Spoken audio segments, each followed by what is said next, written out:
Whispers in the static, calling me again.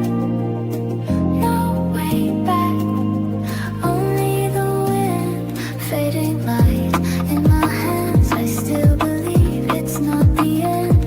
Colors turn, but don't explain what's waiting there after the rain.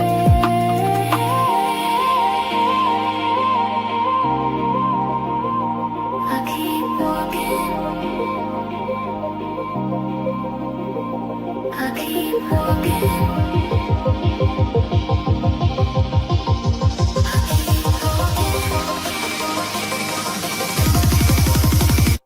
I keep walking.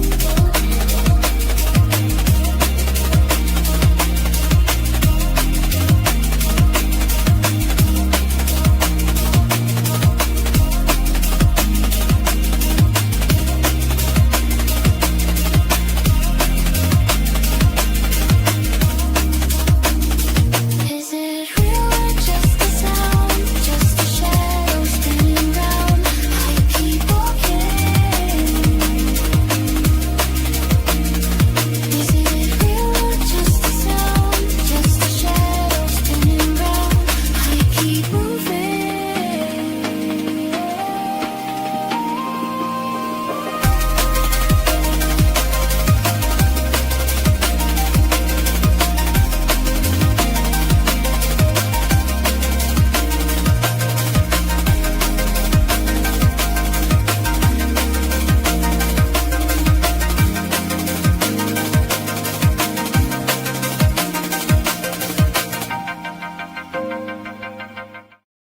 Yep, it's a whole jug of Long Island iced tea to get through this one. It's Canadian television, guys. Canadian television. teenage television. Thank you very much. Oh, you better hope that's loaded up with a whole lot of gin, baby, 'cause you're gonna need it tonight.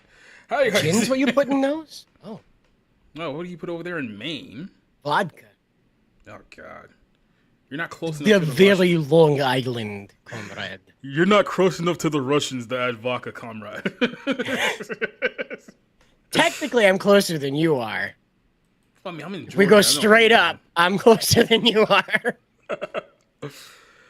Oh, how you guys doing? We're back here for another episode of the Nostalgia Show. It's taking a couple of weeks off only because, as you can see here, I'm in a completely different location than I was previously. I had a big move, had a lot of things that had to be reassessed here, but my bookshelf is back. If you guys remember, it was in the video like for about 2 years ago, and it got removed for a while, and now it's back. So, and I keep calling it a bookshelf, but literally, like, the first row is like 2 high school yearbooks and about 5 Bibles, and everything else is DVD. So it's kind of like a DVD shelf with books also attached to it. Is the best way. These are the real bookshelf hours right here. Mm-hmm. We don't do books out here. We don't read. I think that should be a new segment on 01. What's on Jacob's bookshelf? I mean, yeah. I mean, We just treat it like Mystery Science Theater. Like sometimes there's books, sometimes there's DVDs, sometimes there's a really good sandwich. I mean, I can literally pull something from random, and you'd be like, "Oh, what the hell is that?" It's like, "Oh, look what I have right here. It's the first season of Step by Step on DVD." So You're right. I have no idea what that is.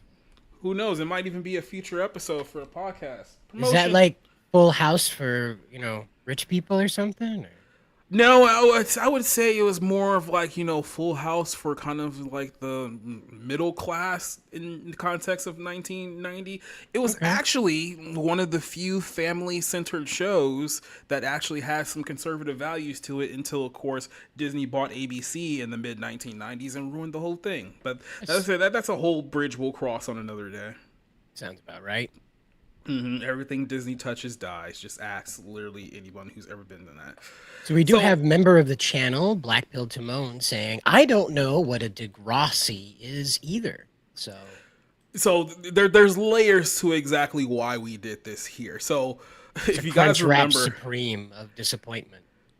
If you guys recall, one of my first articles, not first, maybe it was somewhere like a couple of into it, but when I first started doing work for Bounding in the Comics, one of the first articles that I did was literally a top 5 best characters from Degrassi. Now, I actually had our good friend Trap Queen work on this one as well. And one of the things the reason why I love this so much is because I knew going in, based on kind of like our like fan base, the people who reads Bounding in the Comics, they would not get it at all. And by and large, when you look at the comments of that article, they did not get it at all. But to me, it was the most hilarious thing to me and Trap Queen that we did, and that's why I still reference it to this day. You can say it's my worst article ever, and that's a pretty fair assessment because I mean there's some other articles there that weren't pretty good, but that one is still one of my favorites, even though how bad that it is. And the reason why I chose that one is because I kind of come from this realm, especially with people in our age demographic, where there's a lot of people who grew up with this television show. We'll kind of explain to you the context of what this show is all about.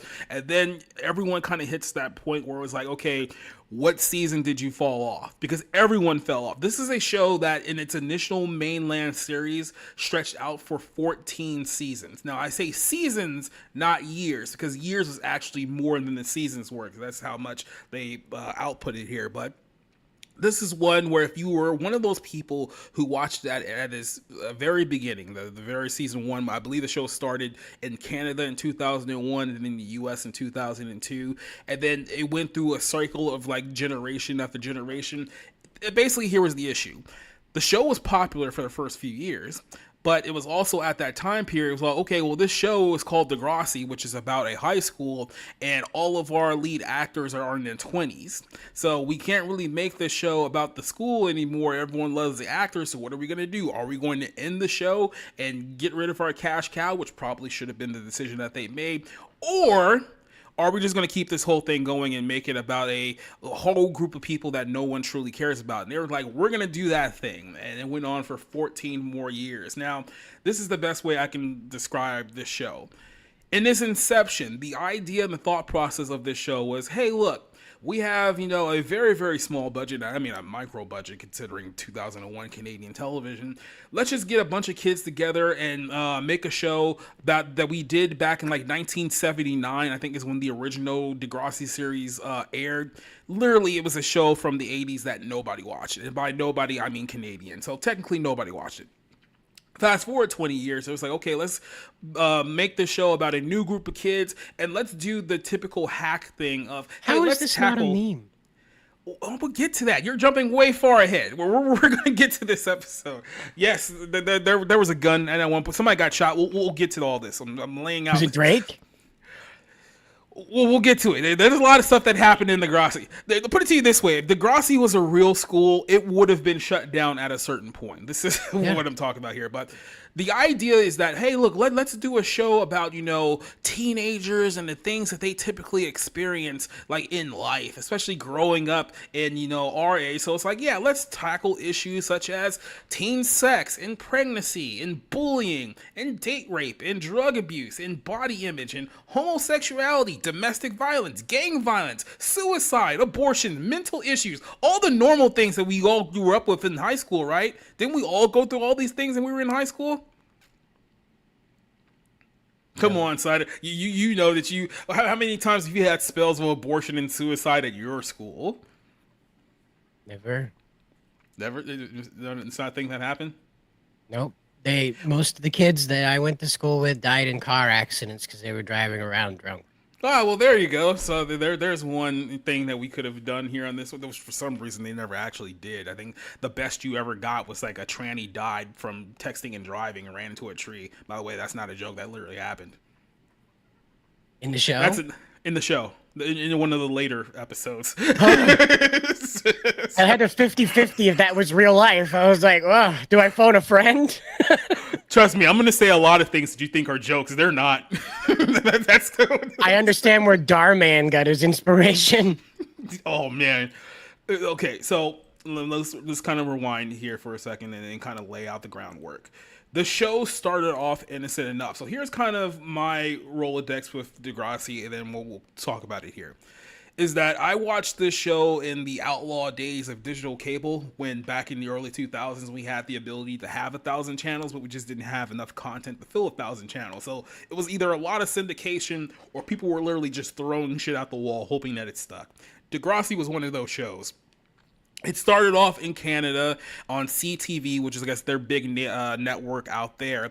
But then it also was shown on Noggin, which then got later changed to The N, which then got later changed to T-Nick. It was basically a Nickelodeon Paramount outlet. And we would essentially get the episodes kind of like a year later here in the United States. And the show started gaining a lot of prominence and popularity towards, I'd say, 2004, kind of the mid-2000s there. And the reason why so many people like the show is essentially, look, if you guys have seen shows like Beverly Hills 90210 or Party of Five, those types, it's basically kind of the same thing. It's just about teenage melodrama, and it was all kind of like water cooler talk for essentially 14-year-olds. That was essentially what the show was. I'm 14 and this is deep. Okay. It's very, very deep, right? We'll get to that later. There's so many things going on in my head right now. But, you know, in the course of the show, we all hit that plateau. It's like where you get older and it's like, okay, I really don't care about teenage melodrama anymore, but the show's still going on. So after a while, you still have to hit that point where, well, I'll give it a couple more seasons and see if it turns around. And it just never turns around, and you just kind of wasted a few years of your life. You kind of hit that point. Just a few. Then you stop watching, and then about 3 or 4 years after you stop watching, you go back and you realize the show is still going on, like it hasn't stopped. So it's kind of had like the Simpsons effect as far as that goes here too. But I remember going through the first calendar, I guess first few episodes of this show, thinking that they were very good. Then obviously, like most people do, you kind of change from when you're 14 to, let's say, you're 34, and you got to go back and you're like, okay, what if I go back and rewatch this show, and with a new refined, you know, way of life and refined outlook of life, let me see if this show still holds up. So that's exactly what I did in 2020 during the whole COVID pandemic when I was working from home. I was like, okay, let me go back and watch Degrassi. You know, keep in mind, you know, a lot of things had changed in my life. I was in Georgia at the time period. You know, I was a little bit more conservative, a little bit more anti-communist at that time period, and I had been doing movie reviews for several years up to that point. So it's like, okay, let me see if I can notice all the BS that happens in between this show. First season, honestly, still pretty good. It still holds up as a solid teen show at the first season. They keep everything pretty well grounded. The characters are somewhat reasonable up to that point. Nothing problem there. Second season, more the same. Not nearly as good, but I mean, it still has the same flow. The third season is where everything completely falls apart. I'm going to show you instances exactly where this show fell apart. But as everyone knows, if you've never seen this show, you've probably at least heard the theme song to this show. It is a little G called Degrassi, Whatever It Takes. This was essentially what ruined an entire generation of people in more ways than one. I will explain in further detail. But here's the theme song to Degrassi. I'll explain to you who all these people are, by the way. I have never heard this in my entire life. Never. Well, you know what, Cider? That's exactly why we do this show, because you've never seen anything. So I like being able to railroad you with stuff. This is like a kids' pop version of a Michael Jackson song.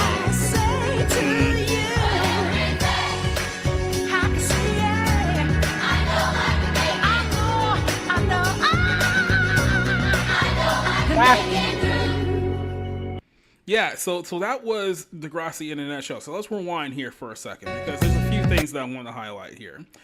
The whole concept of how they started this show is that, hey, let's take a few characters, some of the adult characters from the series we did about 10, 15 years ago, and kind of use them as, I guess, as the foundation for this show, but we're going to make it about the younger generation. So they took a couple of the actors from the 80s show, brought them back to be on this show, but made the show basically more centered around the kids. So this is the character of Emma Nelson.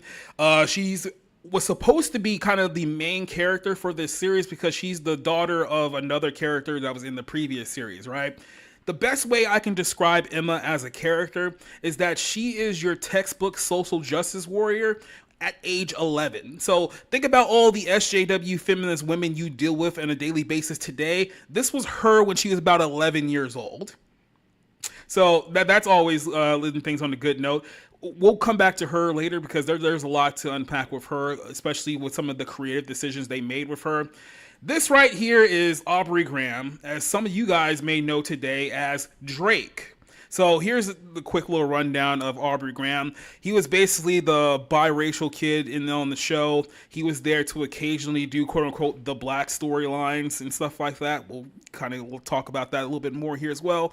And then he leaves the show after about 8 seasons, and then he decides that, I'm going to sign with Lil Wayne and become the biggest rapper in the world, which is essentially what he did for several years. So the world kind of knows him as Drake, quote unquote, while everyone else from our generation is like, that's literally Jimmy from Degrassi. And now he's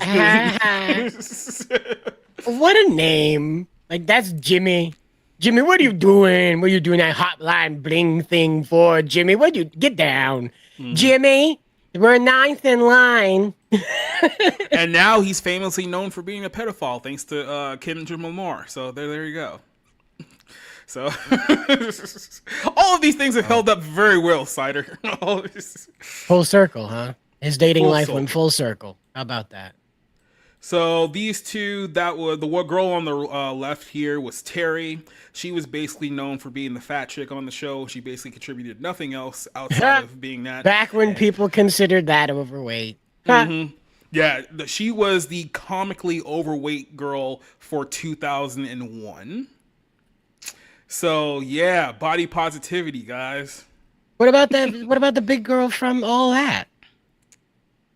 Oh, Lori Beth Denberg. I mean, the thing with her is that she was more of a comedic actress, so they were always kind of making fun of how big she was, just very subtly, just not outright. But yeah. And then the girl on the right here, that's Ashley. She's kind of the popular girl who turned out not to be so popular after a while, and then just kind of became the insufferable one. Like I said, we'll explain all these things in slightly more detail. This girl is Liberty. She's the school nerd. She's the one that does all the AP classes and has a GPA over like 4. So she's one of those people. So that's her. We'll talk about her here.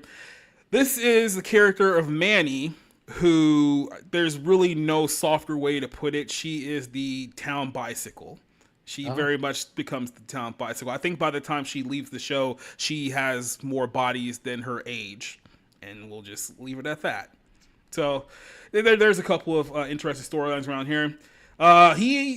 This guy right here plays the character of Snake, aka Archie. He was one of the guys from the original Degrassi show who came back to be, I guess, the school teacher for this. And then he's been around for so long, he ended up being like executive producer on the show, having some creative influence. So he's what you would like to call a lifer. Like, he knows that this show is his entire identity, and he's just going to go down with the ship. So there's something noble to that. That's Toby. He's basically the school geek.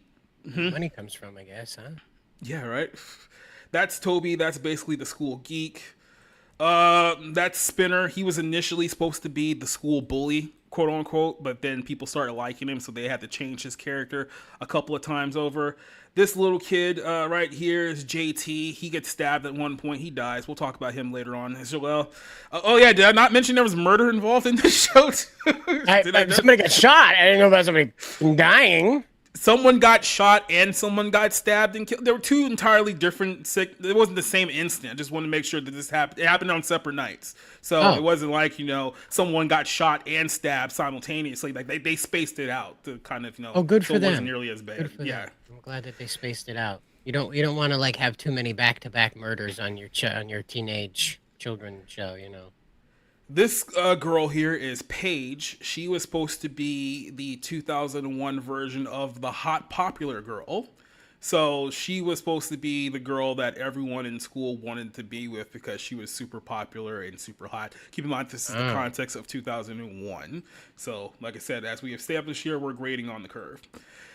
This kid right here, name is Sean. Now, I will say this kind of objectively. Sean turns out to be arguably the best character in the history of the show because he's the only one that I think actually has, like, depth to his character, meaning that he kind of starts off as kind of the bad boy bully, but then they actually give him, like, pits and valleys, and he grows as a character. He kind of overcomes, and there's a redemption arc, and that, from a storyline perspective, sounds really great. It's just sad that they didn't do that with literally everyone else on here, because at a certain point, everyone just becomes characters of themselves, right?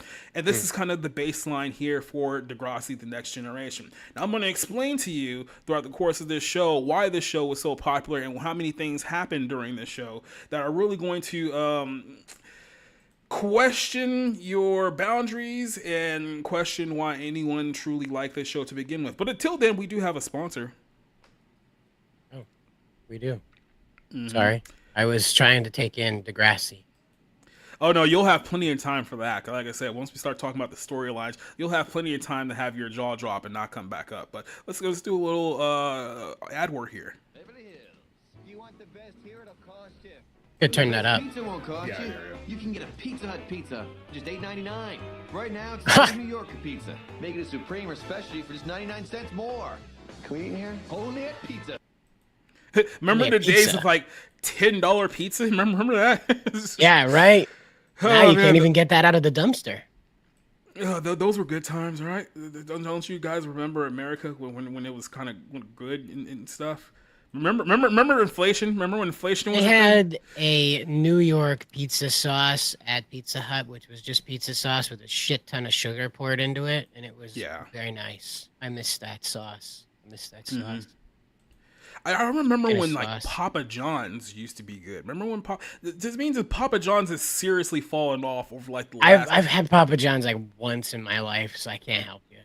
Well, when exactly was that? Because I feel like pre-COVID Papa John's was pretty solid. 2014, somewhere around there. I feel like pre-COVID Papa John's was pretty solid, and something fell off pretty hard along the way, and we don't exactly know what it is, but something bad happened. I can tell you that much. Something very bad happened. Back in that day, that one summer night.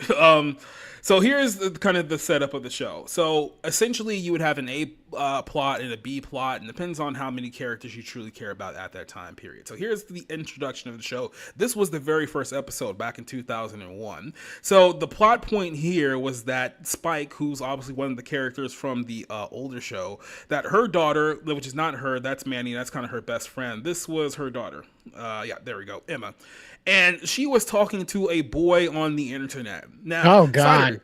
do you remember the dangers of talking to people on the internet in the times of like Especially the late 90s and early boys. 2000s? Heavens. Do you remember the days of being told not to go onto internet chat rooms and talk to people? No. Did you even have the ability to go on internet chat rooms? Yeah, my parents weren't afraid of it. They were just kind of like, use your best judgment. Bye. Here you go, kid. You're on your own. That's Pretty probably much. I was just left there for like 12 hours a day doing my thing. I learned how to I super accelerated my reading and writing just by one summer of doing that. It was in the Yahoo chat rooms talking to everybody. It could have been just full of pedophiles trying to find out where I live, but they were all pretending to be neat anime girls, so. Yeah. I'm pretty sure they were all pedophiles. I mean, if we're being kind of honest. It was Especially- Yahoo Instant Messenger, so there's like a 90% chance. Yeah. the odds were not stacked in your favor. No. But this is kind of the idea from the inception of the show. It's like, hey, let's talk about, things that teenagers deal with every single day and raise awareness to them. This is kind of the way that the show was meant. We're going to raise awareness of these issues. So it's like, hey, internet danger. Don't talk to people on the internet because you don't know who they actually are. They may be strangers. And it turns out that this person was, in fact, a stranger. There was major stranger danger happening here. So later on here on the episode, she goes to some part of town to meet this guy in a shady room all by herself, and of course, he's holding As one pizza. does. And of course, he's holding the pizza. He claimed that he was like some tutor or teacher or something like that. It's like, oh yeah, the kid that you're looking for, I'm his chaperone. I'll go take you to him. You want to join me in my room by myself as an adult? I have pizza for you. And then of course, people figured out pretty quickly. It's like, yep, this guy is a predator. Now, fortunately, in the case of this episode, the good guys come and save the day here. But this is the kind of the drama of the week aspect of this show. Is that kids would do something very, very bad, and there would be an immediate, I guess you could say, consequences to their action. And this was the kind of the step point here. So you had several episodes that were similar like this. When they started introducing other kids, you had, other issues such as, oh, I have this one girl here who's basically cutting herself because her father is in the Canadian Army and her mother is a drunk. And as a result of that, she cuts herself and she dresses in goth clothing because that's the only way that she can basically cope with her reality, right? Then you had... As one does. Yeah, you've never experienced these type of people before in your everyday life. I mean, I just can't say that I have ever reached a point in my life where I needed to tell the world about that. But I guess it's a thing that happens. I dated a girl that did that, but she wasn't doing it when we were dating. I don't know what happened after, but it was probably a good thing. I mean, it was just such a bizarre thing to have resulted in, and it kind of felt like the internet taught her to do it.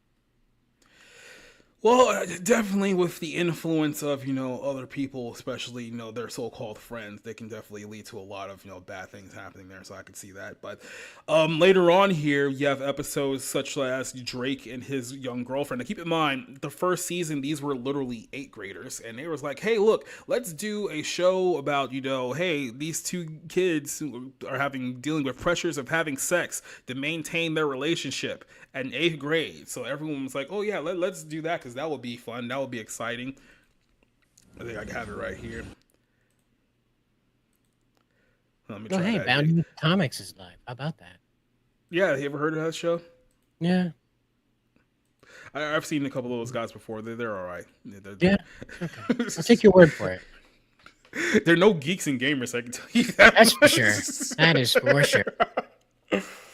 But no, so the context here is that, we got a couple of AKA kids. It's like, what would you try to pressure these guys into having sex by, their friends being like, oh, you're still a virgin and you're only 13 years old? Oh, what are you, some kind of a loser? Yeah, exactly, right. And this is the thing that I've thought to myself, too, because this problem has only progressed worse as time goes on, is that we've always heard that mindset with people. It's like, oh, you're still a virgin and you're 13 or 14. You're like, yes.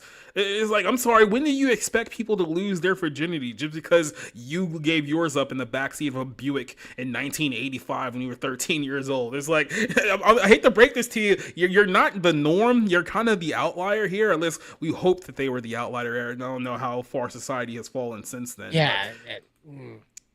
Yeah. It seems kind of like sketchy, right?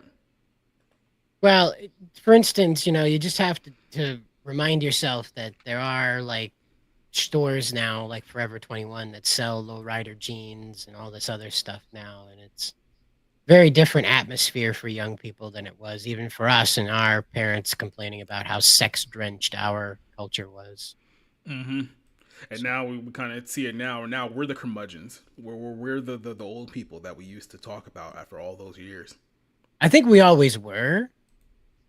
We were just doing stuff because like the television made it look cool and we didn't want to be left behind. But like there's always that part of you that's like, I don't really want to wear this stuff. It doesn't speak to me. Yeah, exactly, right. So we fast forward here. This is where it gets a little interesting because another thing about this show, which in a lot of ways kind of led to the downfall of the show altogether, was the introduction of essentially the gay characters in the show. And here's what I mean by this, is that earlier on, you had a couple of storylines that talked about kind of homosexuality in the context of teenage life. Now, look, growing up in our day and age, we always had gay kids that were in high school. It wasn't anything technically new. It wasn't like to the way that it is today, where like 25% of the student body is now claiming to be part of the LGBTQ. But at least one gay kid at your high school. That's just the way it was growing up in the 2000s, right? So they were trying to essentially find ways to be like, hey, let's topple this story here as well. So I guess the first iteration here is that the girl you see here on the right, in a couple of episodes, they talk about her father being gay. And she was kind of floored by the fact that, my father had just been gone from, Europe for all this time period, doesn't spend that much time with my mom, and mom just drops a bombshell like, yeah, because your dad is gay. Your dad likes the penis, and there's not really much that I can do about it anymore, so good luck compromising that one for the rest of your life. And she was whoa, girl, what? Your dad's gay. Would you like a pudding pop? With the hippin' and the hoppin' and the pippin' and the poppin'. The hippin' and the hoppin' and the butt and penis. It's not good. I put a lot of pills in the drink, but I never put one in the pooper. That's all I'm saying. You don't put the pills in the butt. But it was one of the first interactions that did this. Now, as the story progresses here, this kind of leaps over to, I guess, season 2 of this show. They introduced a character called Marco. Marco was essentially the character that was created for this show to be kind of the de facto, here's our gay storylines for everything happening in the world of Degrassi, right? So whatever you want to tackle something about, you know, a guy struggling to deal with his sexuality or coming out to his parents or getting gay bash in the middle of Canada for some weird reason, you would deal all of that through the character of Marco. Now, I will say this objectively, and I'm just going to be completely honest. Is he with like you. Carlos? I mean, he never got AIDS, did he? Carlos was from the Magic School Bus. I hope he didn't. That's That's a very challenging episode of the Magic School Bus, sir. I was literally just thinking to myself, it's like, who knows? Because I mean, hell, if they ever did like redo or reboot that show, that's probably one of the first things that they would do, right? But no, Carlos so has AIDS, yeah. Okay. Carl has AIDS. Wow. Not Arnold, the kid that ate too many carrots and turned orange. Yeah, Yeah, I didn't watch Degrassi. I watched the Magic School Bus, though. I watched the fuck out of that. I wanted I me a watched the slice Magic of Miss School Bus Frizzle. like a normal kid. Yeah, not whatever this is with Drake in it. Yeah. So I'm just going to be completely honest with you here when it comes to the character of Marco.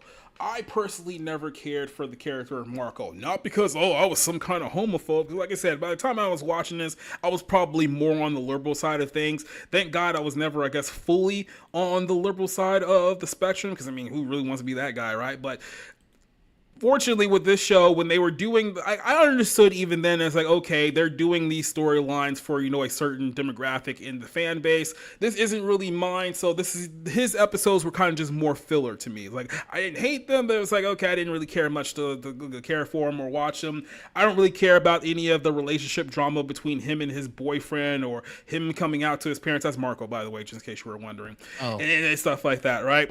So, but at the time period, he was essentially the only gay character on the show.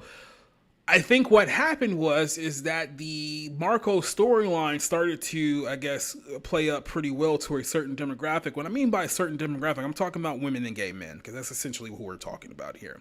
And as the course of the show went on, and I mean by going on from like season 1 to season 14, an abnormally large population of the student body turned out to be gay. Here's what I mean by abnormally large population of the student body. There is a Netflix show called Degrassi, The New Class. That was like the last iteration of the show that they did. By the time we got to that portion of the show, I'm not even lying to you, half of the student body was gay. And I don't mean like 1 foot in, 1 foot out, but I mean straight up gay. To a point where you was almost concerned about kind of the population growth of the region at that time period. If that many kids it's almost as if it's statistically impossible, Cider, for that many children in one congregation to be gay. And not only that, you also had the issue of, I believe there was one episode in particular, like I said, this is kind of further down here. We're not going to talk too much about this, but there was one issue where they were trying to tackle the issue of Syrian refugees. Remember when Syrian refugees was a thing? So you had a bunch of like show was Muslim around then? Yes. As I said, this went on, the mainline series went on for 14 seasons. So it started in 2001 and it went on for that long. But it got to a point where it was like, you know, they had to wrestle. It's like, well, what's going to happen when these Syrian refugees come across all of these gay kids going into the high school? And as a form of protest, and I wish I was making this up, I'm not, a large portion of the student body staged a protest against the mentality of the Syrian refugees by staging a gay kiss-in. So literally there's a scene where an entire group of underage teenagers are making out with each other in the front steps of the school as a protest against the anti-gay rhetoric of Syrian refugees. Can you kind of see how we kind of went off the rails here at a certain point? Just a smidge. What happened? Just a smidge. It's just kind of off the rails here. So this was one of the more infamous episodes here. That the whole setup here is that, you know, Marco is struggling with his sexuality. He's going out to a hockey game because, I mean, it's Canada, so it's hockey, right? They don't have like basketball or baseball like a normal, like in society. They have to deal with hockey. And he went out in his little fedora and, like, I guess beige coat, and I guess people could just smell the gay on him. So a bunch of random adults. So wait. Does this mean Raphael's gay? Cider. I got news for you. A gay turtle. Oh my. That's weird. That's awkward. So yeah, he got what they like to call back in the day gay bashed, but he just got his butt kicked for being gay. And of course he was dealing with friends who couldn't accept that because, hey, it turns out back in 2003 we weren't as accepting of the LGBTQ community at that time period, right? So this was kind of, the character of Marco was kind of the, I guess, jumping off point to being like, hey, you know, we do really well with the gay demographic, let's introduce more and more gay kids. And to the point where if you look up basically anything regarding this show now, in a lot of circles it is kind of considered to be the gay show, quote unquote, by how much they pander to this, by how much they pander to this community over the course of about 15 years. It didn't start off that way, but that's exactly where it ended up going. So like a lot of things, it's like it didn't exactly start that way, but here's where we're at now, right? So in a lot of circles, people who actually still watch this, yeah, you'll have to deal with a lot of that too. But that's not the only thing people have to deal with. Like I said, this school went through everything. They went through sex issues, STDs was a big thing. We'll get back to Emma here in a second. But this was the moment that I realized that there was something wrong here with this show. That I know is like, we went completely off the rails and something happened. I'm going to play it to you because I want you to experience this too in the same way that I did. Let's rewind here. You guys know the character of Emma and the character of Manny, who I talked about here. Now, in the context of this show, this was actually pretty clever the way they set it up. The way that they set it up was actually pretty good. Because despite Emma being, like I said, the SJW feminist character that was supposed to be the person who is like, save the whales and we need to stand up to MGOs and you know, feminist blah, blah, blah. There was one issue that I guess you can say she was firmly conservative on, and that was the issue of abortion, because obviously she was born to a teen mother who decided not to have an abortion, and because if she did, guess what? You wouldn't be here. So that was like the one issue that kind of like made her a little bit dynamic. It was like, yeah, she has all these extreme left-wing issues, but on this one issue, she's very, very pro-life, and she has a reason to be.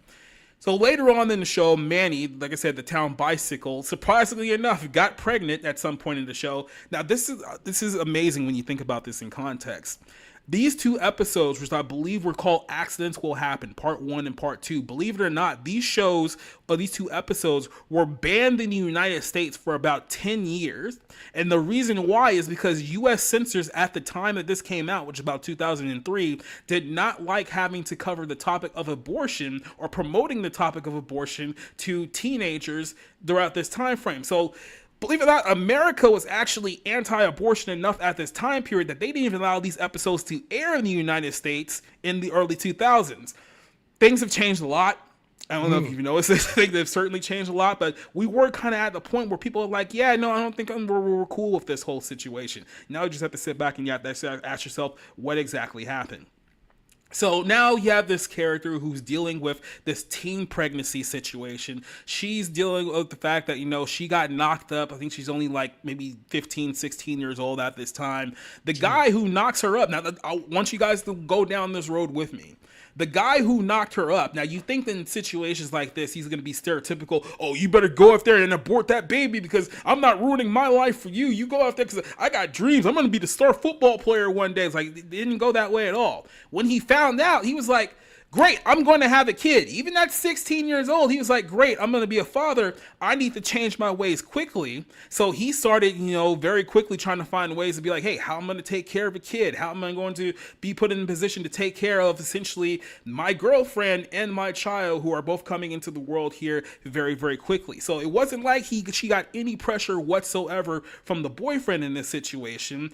Now, the setup here is that, oh, well, she was wondering about what her family was going to say about the whole thing. So it's like, oh, her family finds out that, she's pregnant, she might get kicked out of the house. Even though she had plenty of other people who were very, very supportive of her, who wanted her to take care of her. It essentially got to the point where she was like, no, you know what? I'm going to get an abortion because I still have hopes. I still have dreams and all this other stuff. So now you got a pretty interesting conflict story-wise. You have a character who's made the decision of having an abortion. Her best friend is very, very anti-abortion and kind of gave her the whole Riot Act about why she's anti-abortion. And she has a boyfriend who very, very much wants this kid. So you think, okay, now we have conflict. Now we have story. Let's play this whole thing out and see where it goes. You want to see how this whole thing plays out? Nothing about this scene makes any sense whatsoever unless you understand that the writers of the show had a specific way they wanted this scene to play out. So I'm going to play this for you here. Keep in mind the understanding that in the context of this scene, Manny, who's the girl who's getting the abortion, is supposed to be the good girl, a good guy, if you want to call it that, of this scene. Here's kind of how things play out. Now, keep in mind, that's Manny here on the left. Emma, who literally read her the Riot Act in the scene prior to this, saying that she's very, very anti-abortion. And then Craig, who's the guy who knocked her up, who wants to have the kid. This is how this scene plays out. There she is. Don't, Craig. What's the matter? I can't do this. I thought I could, but having a baby now, it's just... You're not making any sense. Someday, you're gonna be a great dad, and someday I hope I'll be a mom. But now isn't someday yet. No. No, you're not. Manny, stop. No, I won't let you. Please! Craig, I'm like, you butt out. What she's doing is wrong. I agree with you, okay? If she was just some stranger, I would be furious with her, but she's my friend. And it's her choice. But it's my baby. And Manny's body, what about her?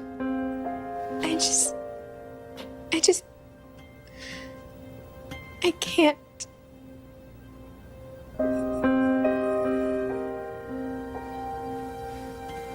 So let's pause right here for a second because I need you guys to kind of unpack this. We've seen scenes similar to this in other shows. I think that scene from, was it Girls, went viral a couple of weeks ago. And it's always, they're trying to portray the guy as if somehow he's in the wrong in this situation and that it's all about her and her choice.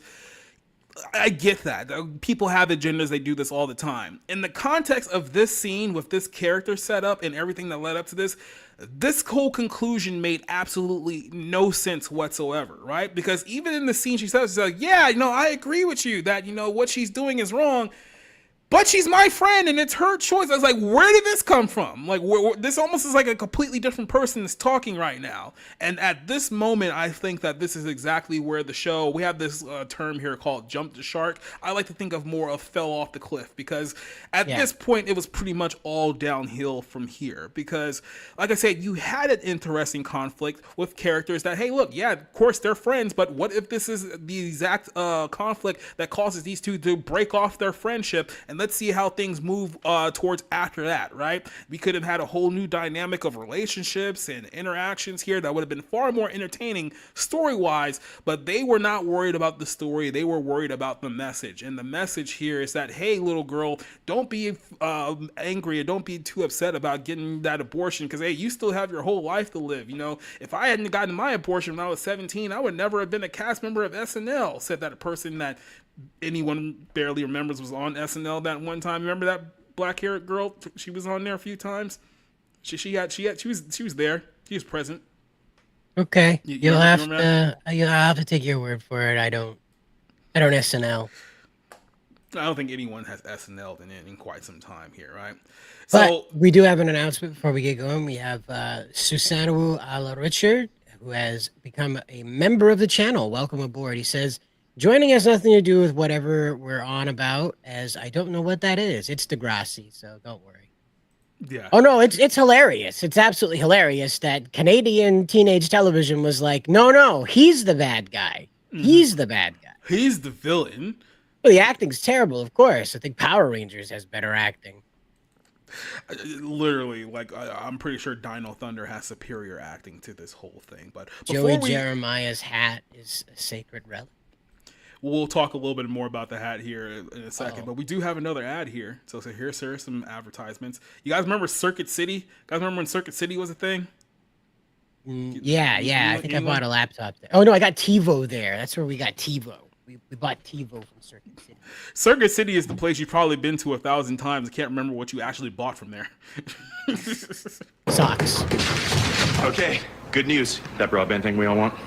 Got Hey, it's Paul Rudd. Honey, you call the phone company. Tracy, you're digging the trench, shovels in the garage. I'm going up on the roof to assess satellite possibilities. Timmy, check out these schematics. Appreciate it. Let's go! Broadband!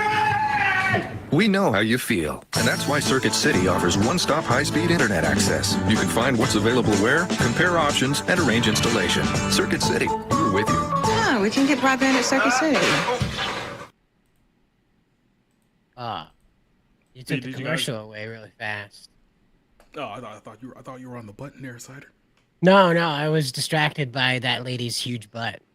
I was like, whoa, no wonder the Circuit City commercial cut away. Holy cow, wow. She got big butts and again, not lying.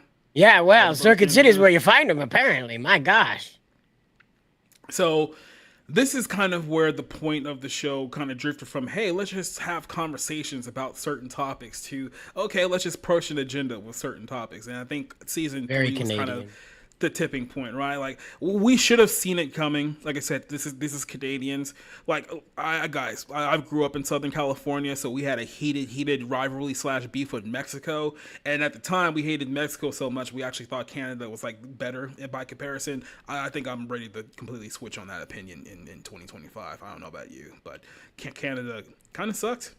'Cause, I mean, you are closer to Canada than I am, so you probably have a little bit more. I am way closer to Canada. It's almost as if you can walk there if you wanted to, right? Yeah, I guess. I mean, it's a long walk. Yeah. Who wants But you to go to can- Canada? See, it was funny. My governor went over there, and she was like, I want to make sure the Canadians will come over to Maine and have vacations and waste their money. Their worthless money. And then And someone they was said- like, "No, the fuck you don't." Yeah, no, even the Canadians were like, no, that's not happening. We're not interested, eh? So her whole trip was completely busted. They met her at the door and they were like, no, you can keep it. We don't want any. That's what they told her. We don't care what you're selling, old lady. We don't want any. So yeah, even the Canadians are turned off to the whole thing right now. But yeah, no, Canada, we had the Canadian Broadcasting Channel that would leak across the border. And you could watch Hockey Night in Canada. And that was the big. I think they turned the signal up just to make sure that it came over the border, so we would see like, look at our hockey, eh? You Americans can't chase a puck, eh? You hosers. So Yeah, they also at a certain point too, I think they realized that, hey, no one watches our stuff here in Canada, but these Americans are like actually starting to consume our product now. Maybe we boost that signal so we can get more revenue, eh? and then they decided more abortion episodes. That'll make everything better.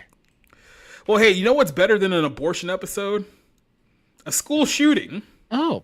So let's talk about how this whole hot potato came. This is, I guess, a lot I like of people can Darman's argue- videos where he's like, we could talk about abortion and school shootings, but instead, what if the dad made a girl robot instead and she's white? We're not going to address that. And we're just not going to address the, genetic issues regarding Well, no, this. it's the perplexity of a black scientist creating a teenage white girl robot. The perplexity of that situation. But Yeah. it's like Darman saw Degrassi and he was like, hold my beer. So, this is the setup to the 2-part series about the infamous school shooting. Now, I think most people can probably agree this is probably where the show peaked, because I don't think that they got reached a bigger height Peaked at than the this school shooting episode. Okay. Yes. Bold So- take. old thing. So let's unpack this here. We're a little bit ahead now. We're here somewhere in season 4. And as you can see here, this guy in the middle with the long cocoa bean hair, his name is Rick. Now, Rick was a character who was introduced in the prior series. He was the one dating the fat chick in the show called Terry, because now she finally had a boyfriend. Turns out Rick had a little bit of a temper and liked to hit women every now and then. And one time he pushed Terry over and she hit her head on the back of a rock and was temporarily in a coma. And that's essentially how she got written out of the show. She never made a return. So she, in all intents and purposes, died that day. So she's dead, and he's still in school. All of her friends hate him and continue to hate him. Now, I can understand why there's a little bit of dislike there, because I mean, he did put a girl in a coma and whatnot, and apparently she's dead, and no one seems to care about whatever happened to her. But he's still there at the school. He's trying to live a normal life, but none of the people at the school want to, I guess, let him live a normal life. So they start aggressively bullying him, and as one does here, they were at a school game show, which who does school game shows anymore? I can't think of anything more lame than school game shows. Like, just up the budget and go to the Price is Right and get Bob Barker on the show if you guys are going to do stuff like this. Make it a little bit more interesting.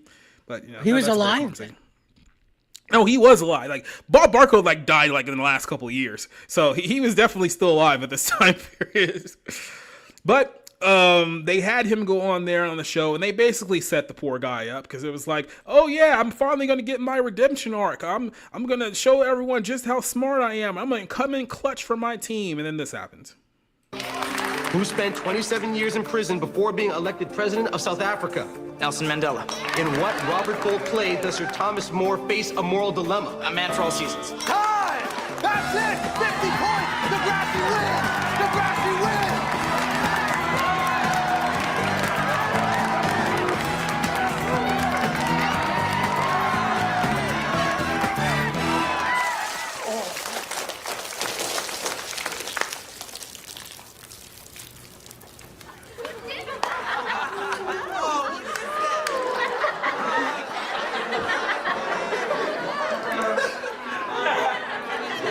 So that's a little embarrassing. Wouldn't you agree? I guess, but I don't know who would laugh at this, because it's just, I don't know. I don't think at any point in my life I'd laugh at someone having mustard dumped on them. I think I'd be a little disgusted that someone had done that to someone else. So this is a important plot point here in this story. This is where Drake came from, Richard, just so you know. This is the origin of Drake.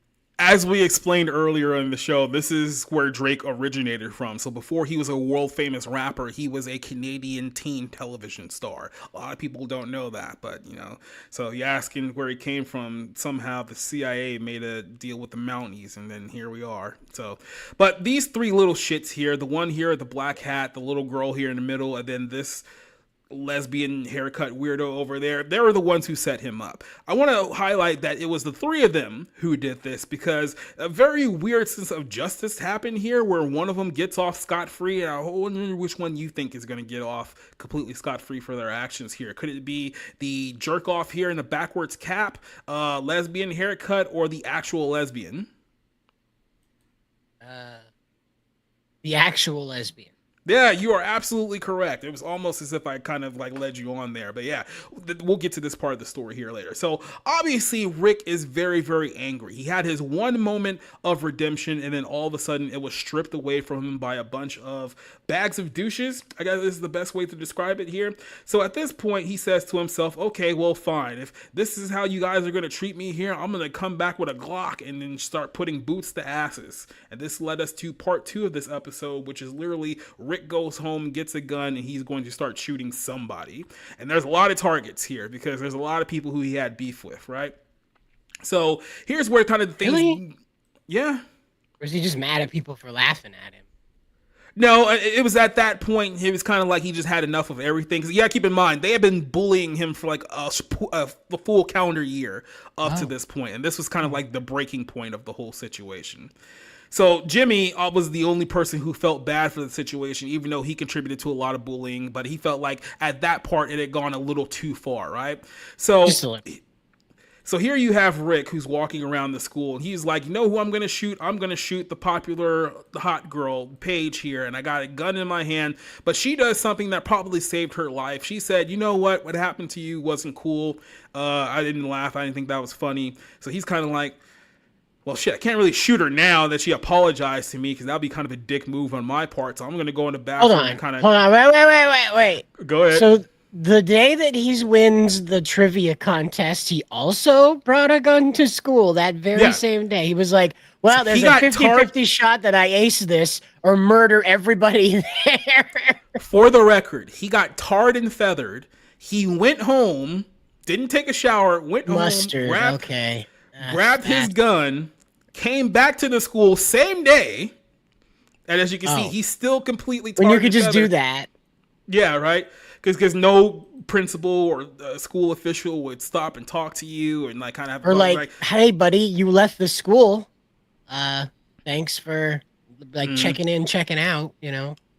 Yeah, right. Just left school grounds in the middle of a day, because apparently you can just do that in Canada. So he's like, okay, what am I doing? Perhaps this is a bad idea. Perhaps I shouldn't do this. And then the two chuckle fucks over here, hell content with making things worse. Now, keep in mind, at this point, they don't know he has a gun, but he has a gun. They decide, oh, hey, why don't we lie while he's in the bathroom and say that it was Jimmy's fault? Jimmy was the one who orchestrated the whole thing. Yeah, that was a great plan you had there, Jimmy, and they walk away. So what do you think happens to old Jimster here? Jimster, who tries to console Rick, is like, oh, Rick seems very upset at me for some weird reason. I wonder what happened. And then I should get close to him. And then literally the most infamous moment of the show happened. Really sorry about everything, okay? And if those guys give you any more problems, I got your back. You stabbed me in the back. What? You set the whole thing up.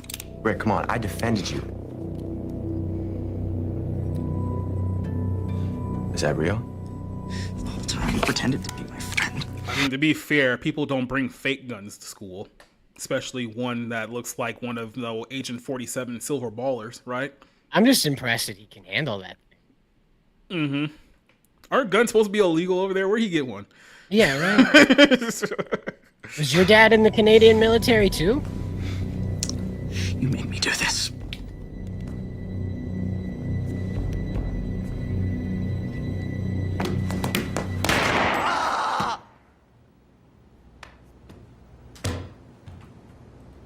And Jimmy died. Oh. No, technically he didn't die. He just ended up in a wheelchair for the rest of his life. So probably should have died, but that's a whole conversation. Yep, and that's where the infamous wheelchair Jimmy memes come from. So if you guys have been on the internet for any significant part of time, especially as it relates to Drake, and you see pictures of Drake in a wheelchair, that's how it happened. He got shot in the back. Oh. Died screaming like a bitch. Wow. Went into the wheelchair.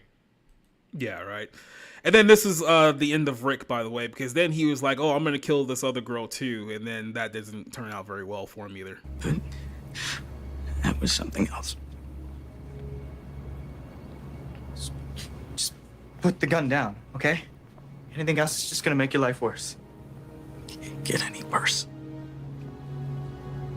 Believe me. You can't. I know. We'll figure it all out, okay?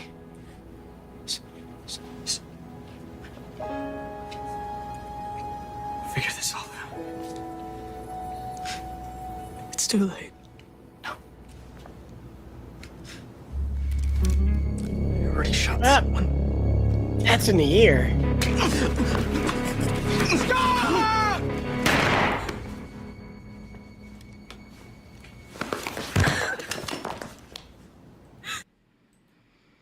So, yeah, one of them got shot and died, and guess who it was? It was the glasses kid. He's dead. Yay. Oh, I thought he shot his dick off. No, he got shot in the stomach and died. So, Rick's dead. Sean lived, so, I mean, I guess that's a good thing, right? He didn't get his dick shot off. No. And he got to look heroic in front of the girl. So, that's another positive. Doesn't happen too often in Canada. Doesn't happen too often in Canada. This was pre-Trudeau. Thank you very much. Yeah, right. But yeah, no, Rick's definitely dead. And then, like I said, what's his face is in a wheelchair for the rest of his life. So then, of course, so like a kid just like shot 2 people, and the gunshots rang out through the entire school, and they're like, yeah, that's normal. Everybody just continued on their day, and they're like, oh my God, Rick is dead. Keep in mind, when he shot Jimmy, there were people in the hallway who heard the shot and ran away. And somehow and apparently nobody responded to that. And apparently Rick had enough time to go to a whole other section of the school completely unabated and almost nearly shot someone else. Unaware that he was there, by the way. They were just chumming around, hanging out with the girl. And keep in mind, this is... Oh shit, we better get outside. No. And keep in mind, this is an indoor high school. So this is not like, it's an outdoor high school where you hear a loud bang and it's like, oh, what was that? Like, oh, maybe that was like from down the street or something like that. It was like, no, there's only one location it could have come from. And all these kids were just sitting like, it's like, oh, I wonder what's going on. They just told us to stay here in the rooms. It's like, yeah, there's an active shooter. There's literally an active shooter in progress right now. So keep in mind, this is post-Columbine. So it's not like they didn't know at this point in time how to handle this is why the whole episode happened. He looks like one of the Columbine kids. I was going to say, like, they casted him to look like one of the Columbine kids. The only thing that was missing was just like as he shot Jimmy, they just started playing "Wake Me Up," that whole song. Oh yeah. No. He was shot. No. He's on his way to the hospital. No. So now the cops show up. No. We moved to Canada to get away from this. I need to go. The lockdown will be over soon, okay? Hey, if it makes you feel any better, honey, Jimmy's not going anywhere. He's in a wheelchair, so he's literally not going anywhere. So, yep. So, oh yeah, these douchebags. This is actually what I stopped here for. So, like I said, all 3 of these idiots were the ones who started this whole thing to begin with. Yet somehow she's the one that got off scot-free. We'll play this one scene just for a second. Right this way. Come on, move. Just relax. Everything is going to be fine. Why did I go along with all I this? said relax. You're alive, aren't you? He's dead. Spin. I thought that might have been you. It was Jimmy, man. Jimmy. Okay, they're gonna find out. I have... What are they going to find out? Report muster on the school shooter? You have to shut What are up, they... okay? Huh? He's my best friend. Either outcome, I would say he was your best friend. We might have killed him. We didn't do anything. We did. So let me show you how this little... He's a dude. By the Canadian way, SWAT. You kids know the way to Timmy's, eh? Down the road away, huh? All right. So here's how this little conflict resolution happened. Like I said, Jimmy wheelchair rest of his life. Rick dead. Spinner here takes the brunt of the backlash. He gets expelled. All his friends hate him for at least a couple of years until they eventually forgive him again. Somewhere around like season 6, that whole situation. The douchebag in the black hat, he gets expelled entirely. And let's be honest, he was probably too old to be there anyway. He looked like he was 30 during this scene. And then our good buddy here, the lesbian chick, literally gets off scot-free. No one even makes a mention that she was ever involved in this whole situation, even though this episode says the exact opposite. Like, she was literally the one who did the paint and the mustard and the feathering and the tipping and the tapping and all that stuff. And like I said, no consequences for her whatsoever. The show doesn't even mention that she had any role of this thing. Women taking accountability? Come on. Yeah, especially in Degrassi, as we've clearly shown, women are not allowed to take accountability on this show. We don't allow that here in the Canadian land. So it's amazing how this happened. So you probably think you've seen the worst of it so far, Cider, but there's still more to go. What's kind of your take as Degrassi as a show in a school, if this is like a real school or we're playing Take Our Brain? It's awful. It's like an insane asylum for boring people. Mm-hmm. It's okay. I know this is going to be a very localized reference for people in San Diego, but put it to you this way: it's like Gompers for white people, and I know only a few people will get that joke, but it's going to be hilarious to the people who do. So it's a thing that happened here. But hey, we got another ad, so let's go ahead and play a little bit of this. Did you guys know that George Carlin technically sold out and did advertisements for collect calls? Hey, did you ever notice sometimes on your phone bill it says payment received, thank you? Well, what are they thanking you for? You didn't send them the money out of the goodness of your heart. You did it because you don't want to communicate with drums and carrier pigeons for the rest of your life. Hey, if there's any thanking to be done, it's you who ought to be thankful for 10-10-220. When you dial 10-10-220, you pay only 99 cents for all calls up to 20 minutes and just 10 cents a minute after that. Anytime, any day. It's a good deal. Someday you'll thank me. Okay, well, I jumped. Anyway, the guy that owned 10-10-220 must have been like the most powerful parole officer in Hollywood. It's the only thing that makes sense. Like everybody and their brother had a 10-10-220 commercial. Even Shaq had a 10-10-220 commercial. Yeah. Everybody had a 10-10-220 commercial. And then somehow they just went away when people realized, wait, you don't use payphones anymore? Well, fuck this noise. Yeah. Yeah, well, you know, that was another like mistake, but I had to point out that like George Carlin is in an empty room while he's doing this. Oh yeah. He's just in a completely empty space. So like that really adds to it that he's making up all these jokes and there's no laughter, there's no breath sounds, there's nothing. It's just a completely empty space and he's just yakking off about 10-10-220 all to himself. Even the Spotlight guy checked out. Mm-hmm. And this is the guy telling you about the club that you're not in while he's doing 10-10-220 commercials, by the way. Yeah, right. And now he's dead. Okay, so like I said, you guys are kind of highlighting here some of the key, I guess, moments of this show. Now, Cider, we're going to stay in the exact same season here. Because I guess the creators thought to themselves, that whole thing with the shooting, that was a little dark. That was a little tensious. That was a little, you know, we killed a guy. Like we just straight up murdered a kid. We killed Drake. He's dead. Like he's never coming back. Drake, guys. We killed Drake. It's like, so we crippled a kid. We shot a kid dead. Let's lighten things up just a little bit. I got an idea. Let's bring Jay and Silent Bob on the show for the rest of the season. As gym teachers? First, there was the episode with Mr. Wallfish's toque in the eaves trough. And we mustn't forget the visiting lieutenant you deked out and accosted on the tarmac. You understand a word this hoser's saying, Silent Bob? How the hell did she get to be principal when she don't even speak good English like us Americans? You boys are too bloody stupid to make the grade down in the States, and your last hope is the school system of the Great White North, eh? You want to get out of grade 12? You better start learning what the metric system's all about.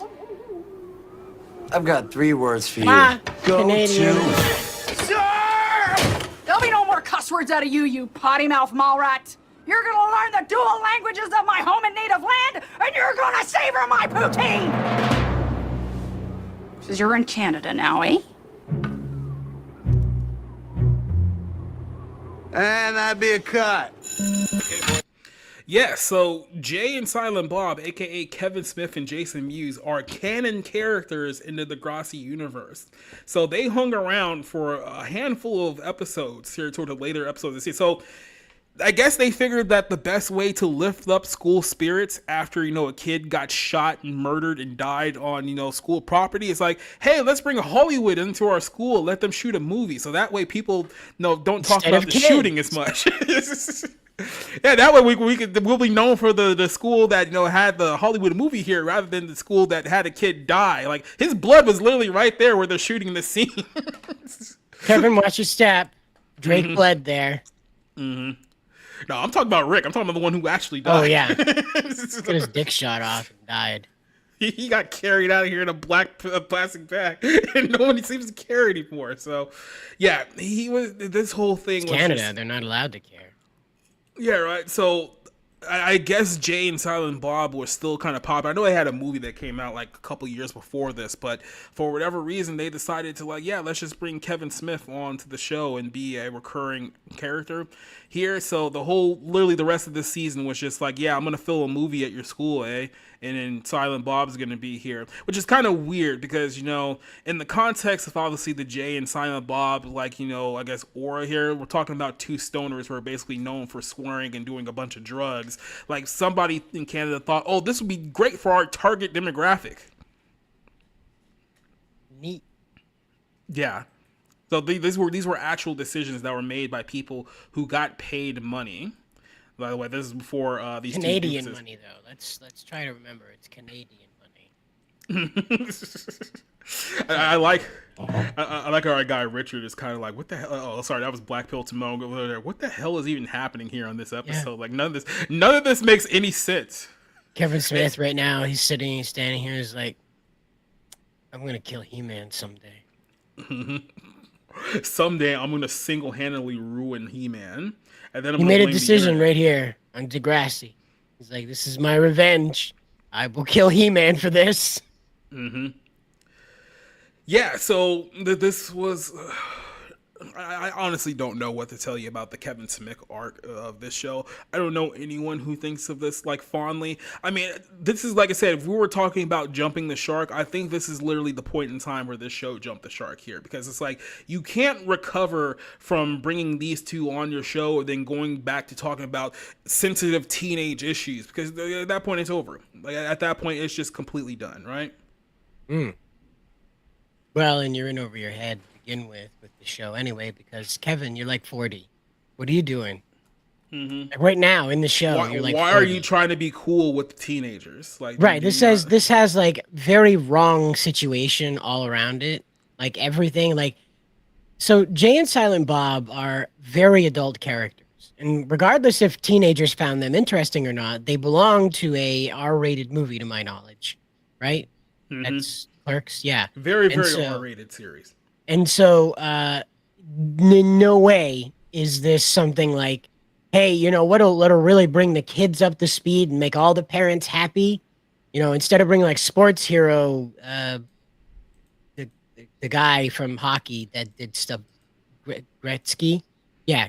Instead of bringing Wayne Gretzky up there to be like, hey, let's do some pucks instead of doing blow, eh?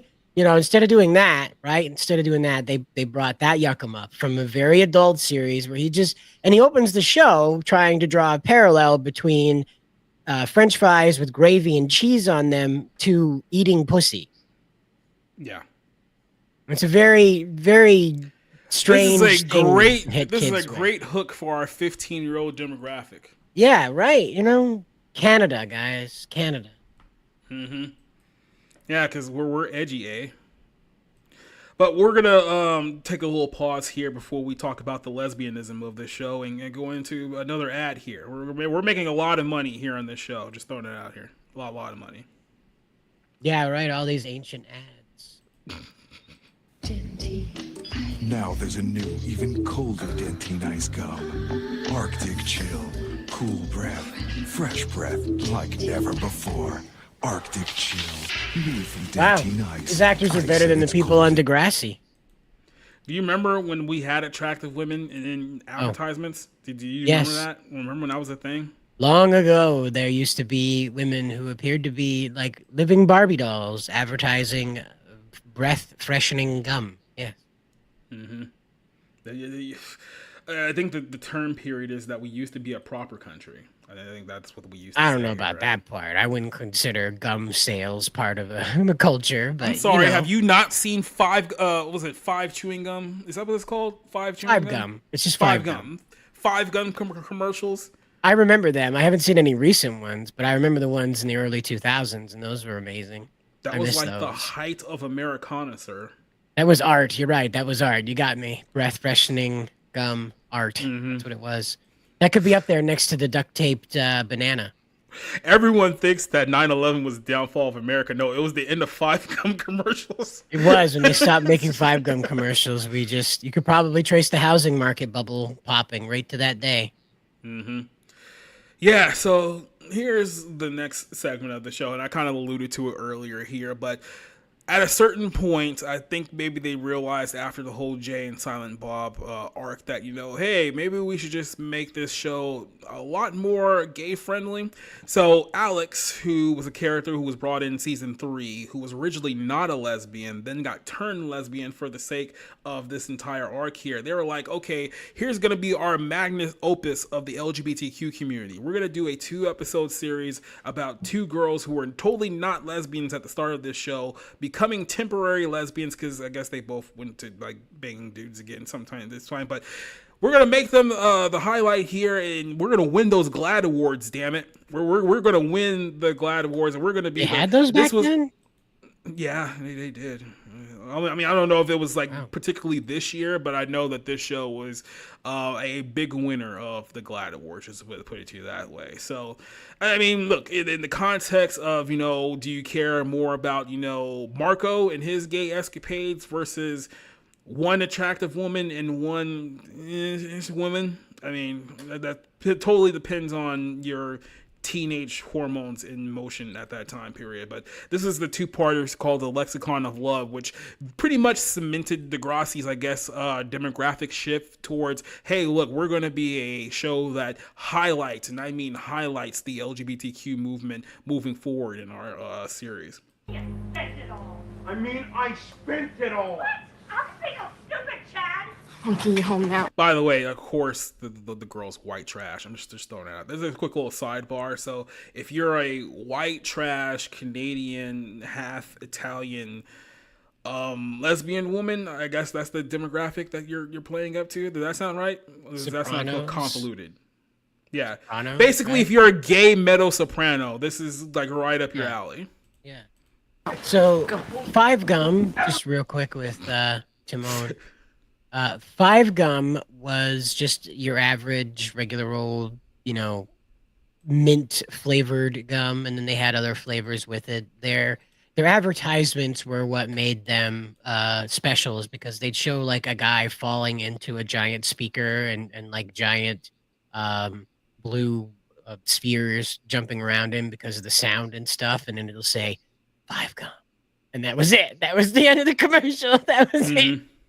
This is what it's like. Oh no, this is what it says. This is what it's like to chew five gum, and that's it. It was just like your body's being electrified. It was the craziest commercials that didn't involve someone just being pitched into a pool of lava. Though I'm sure that was probably the advertisement for the cinnamon one before somebody was like, "Hey, kids will imitate this."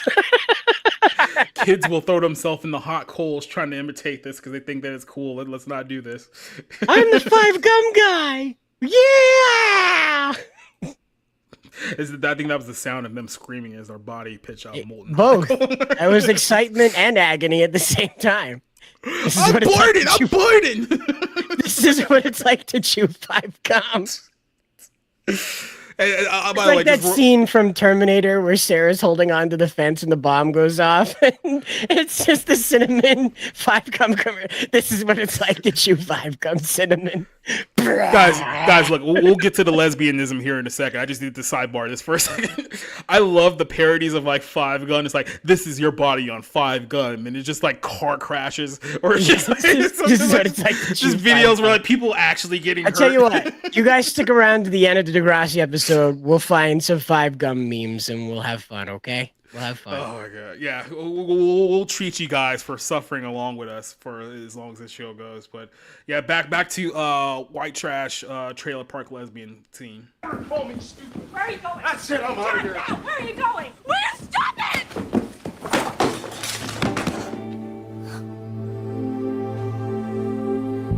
That was a love tap. Get back up. You get hit that hard. Take it like a man. Mm-hmm. If you're gonna date girls, then learn to take a sucker punch like a man. You want to love like a man, you better learn how to fight like a man. Hey, keep in mind, a kid died because of you, so you might deserve this. That's karma. That's a pimp hand of karma right there, woman. Bible says you reap what you sow. Oh, man.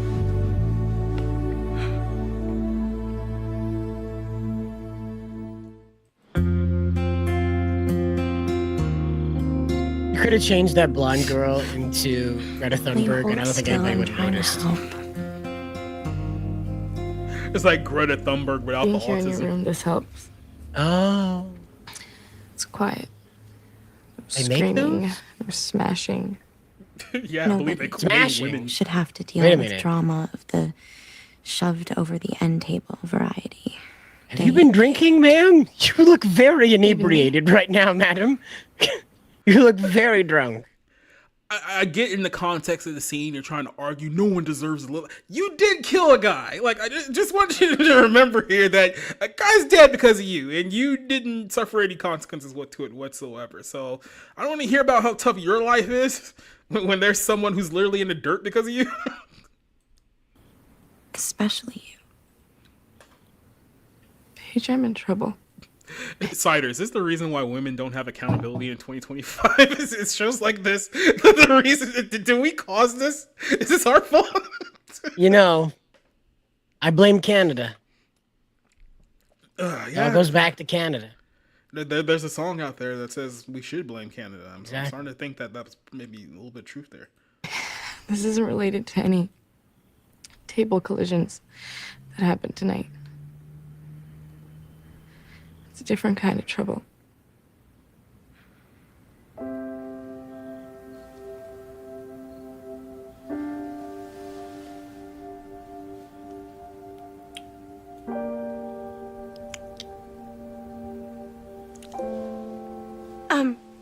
I just want to point out, quick little sidebar here. I have a thing when it comes to people who are supposed to be portraying teenagers who look damn near 30. This is one of those instances. I'm just throwing it out there. Okay, speaking of trouble, or not trouble, you take my bed, and I'm gonna sleep downstairs on the couch. Paige. Nighty-night then. So I guess she kissed a girl and didn't like it? Is that the... I lived in fear of it. Is that a line from the song, or are we talking about... I don't know. I don't know. I just assumed that was the case. Sorry. Yeah. I'm sorry. This is all very something. It's all very something, and I'm just not. Degrassi's just not my thing, and girls kissing just not my thing. I'm sorry. Just not. Do you notice kind of a pattern here of just heavily baked, heavily handed, quite literally, just it's like melodrama after melodrama after melodrama? If you decided to compare the writers from the Lifetime Movie Network with the writers of Degrassi's episodes that were like the most ham-fisted ones, you'd probably find quite a bit of overlap. Here's, I think, where the central problem of the show was. Very, very something.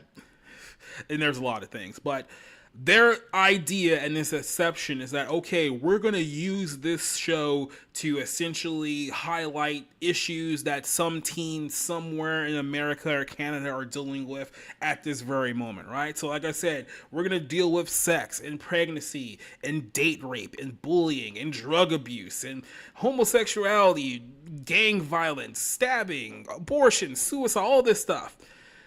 The problem is that that's only going to run you like 2 seasons. Like once you've gotten to a certain point, like you've covered all of the things. So at a certain point, you have to ask yourself, okay, are we actually going to move forward with kind of, a show that stands alone on itself? Or do we have to just keep recycling the same issues over and over again through different characters? And because the show became such a hit later on, that's exactly what they did. They just recycled the same storylines with characters over and over again. So instead of Marco being the only gay character on the show, now you got 20, which means that you have to recycle the storyline of him over and over and over again, to the point where you're basically just watching a rinse and recycle show at that point that just so happens to be over with a certain demographic of people. And that's pretty much where you were.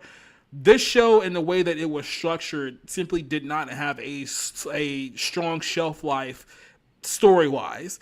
Obviously, there was other reasons why they kept that on, and other reasons, kept them going for 14 seasons, even though people stopped watching multiple times over. It's kind of like the whole Walking Dead situation. It was like, once Glenn got killed by Negan, for some reason the show just kept going for the 9 years and it's still on. It's like, I don't know why, because it's been over for a while. You guys just haven't accepted it yet.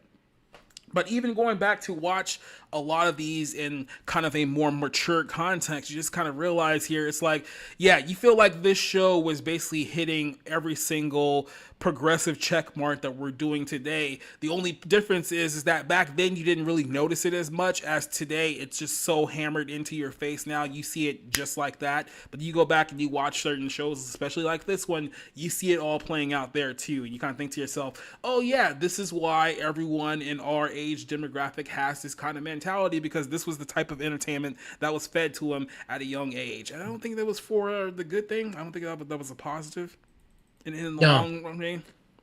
No, I think if you looked into the mirror today and asked yourself, was I improved by Degrassi? It'd be like that Hulk reflection thing that's like, and smashes the mirror and strangles you for watching Degrassi for as long as you did. Why did you wait so long and then come back?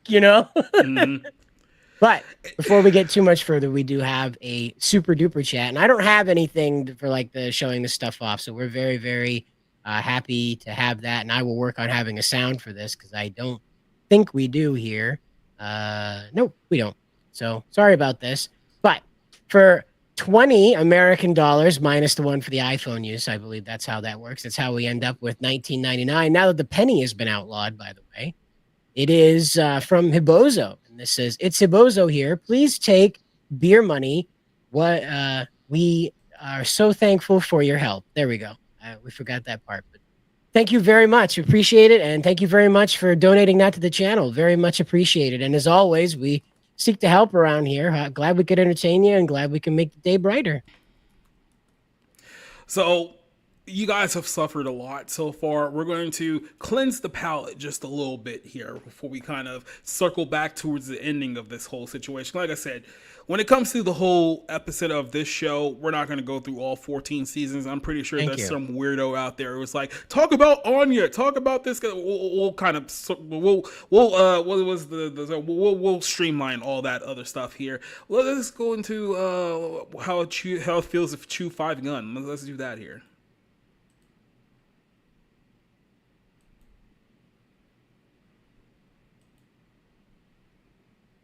How it feels to chew 5 gum.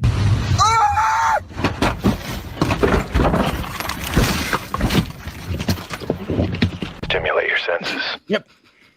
That's how it feels to chew 5 gum. Five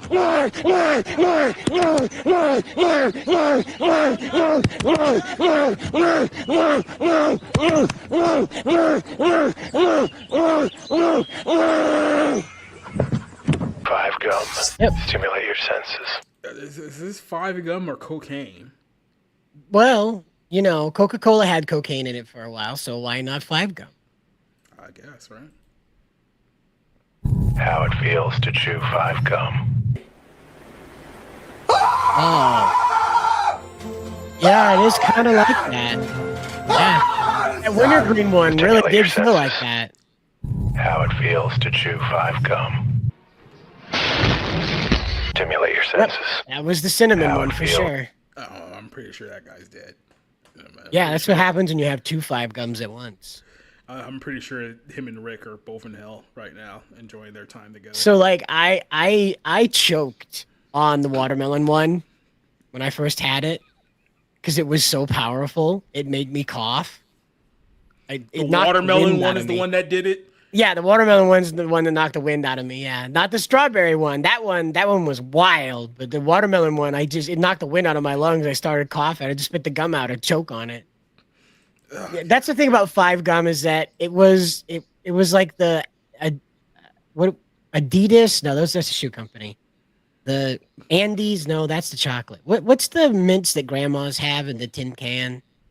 Altoids. Yeah, it's like the Altoids, the Curiously Strong mints. It was a Curiously Strong gum. They found whatever the flavorizer was for chewing gum and just like dumped it into every stick of gum. So it's Altoids. Yeah, right.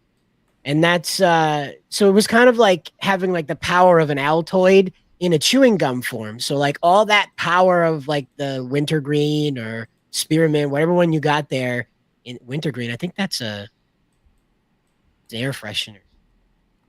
I did not drink air freshener or eat it when I was younger. I just get that confused, I guess. But yeah, That was a very strong mint gum, and that would last for a while. Do you remember the Icebreakers cubes?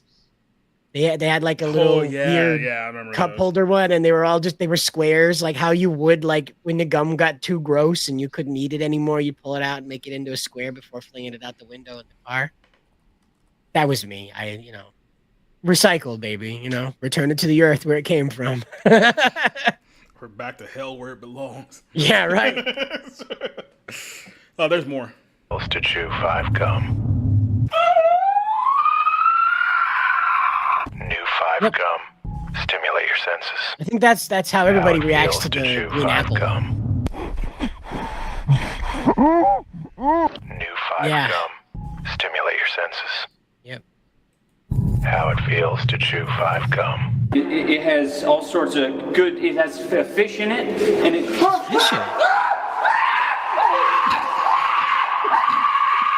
Stimulate your senses. Remember when How it feels iDubbbz to chew was 5 funny? gum. No, Stimulate your senses. that's not how it feels. How it It does feels feel like to a chew car 5 accident. gum.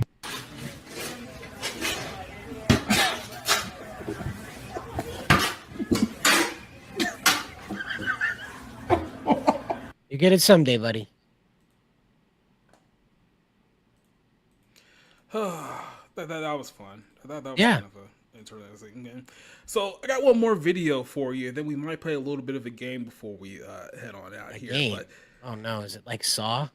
no, it's actually kind of worse. But we'll get to that here in a second. So this was an infamous parody video that has been on the internet for years. Put it to you this way: it's been on here almost as long as NYC and a loaf of bread, and that's for you OG.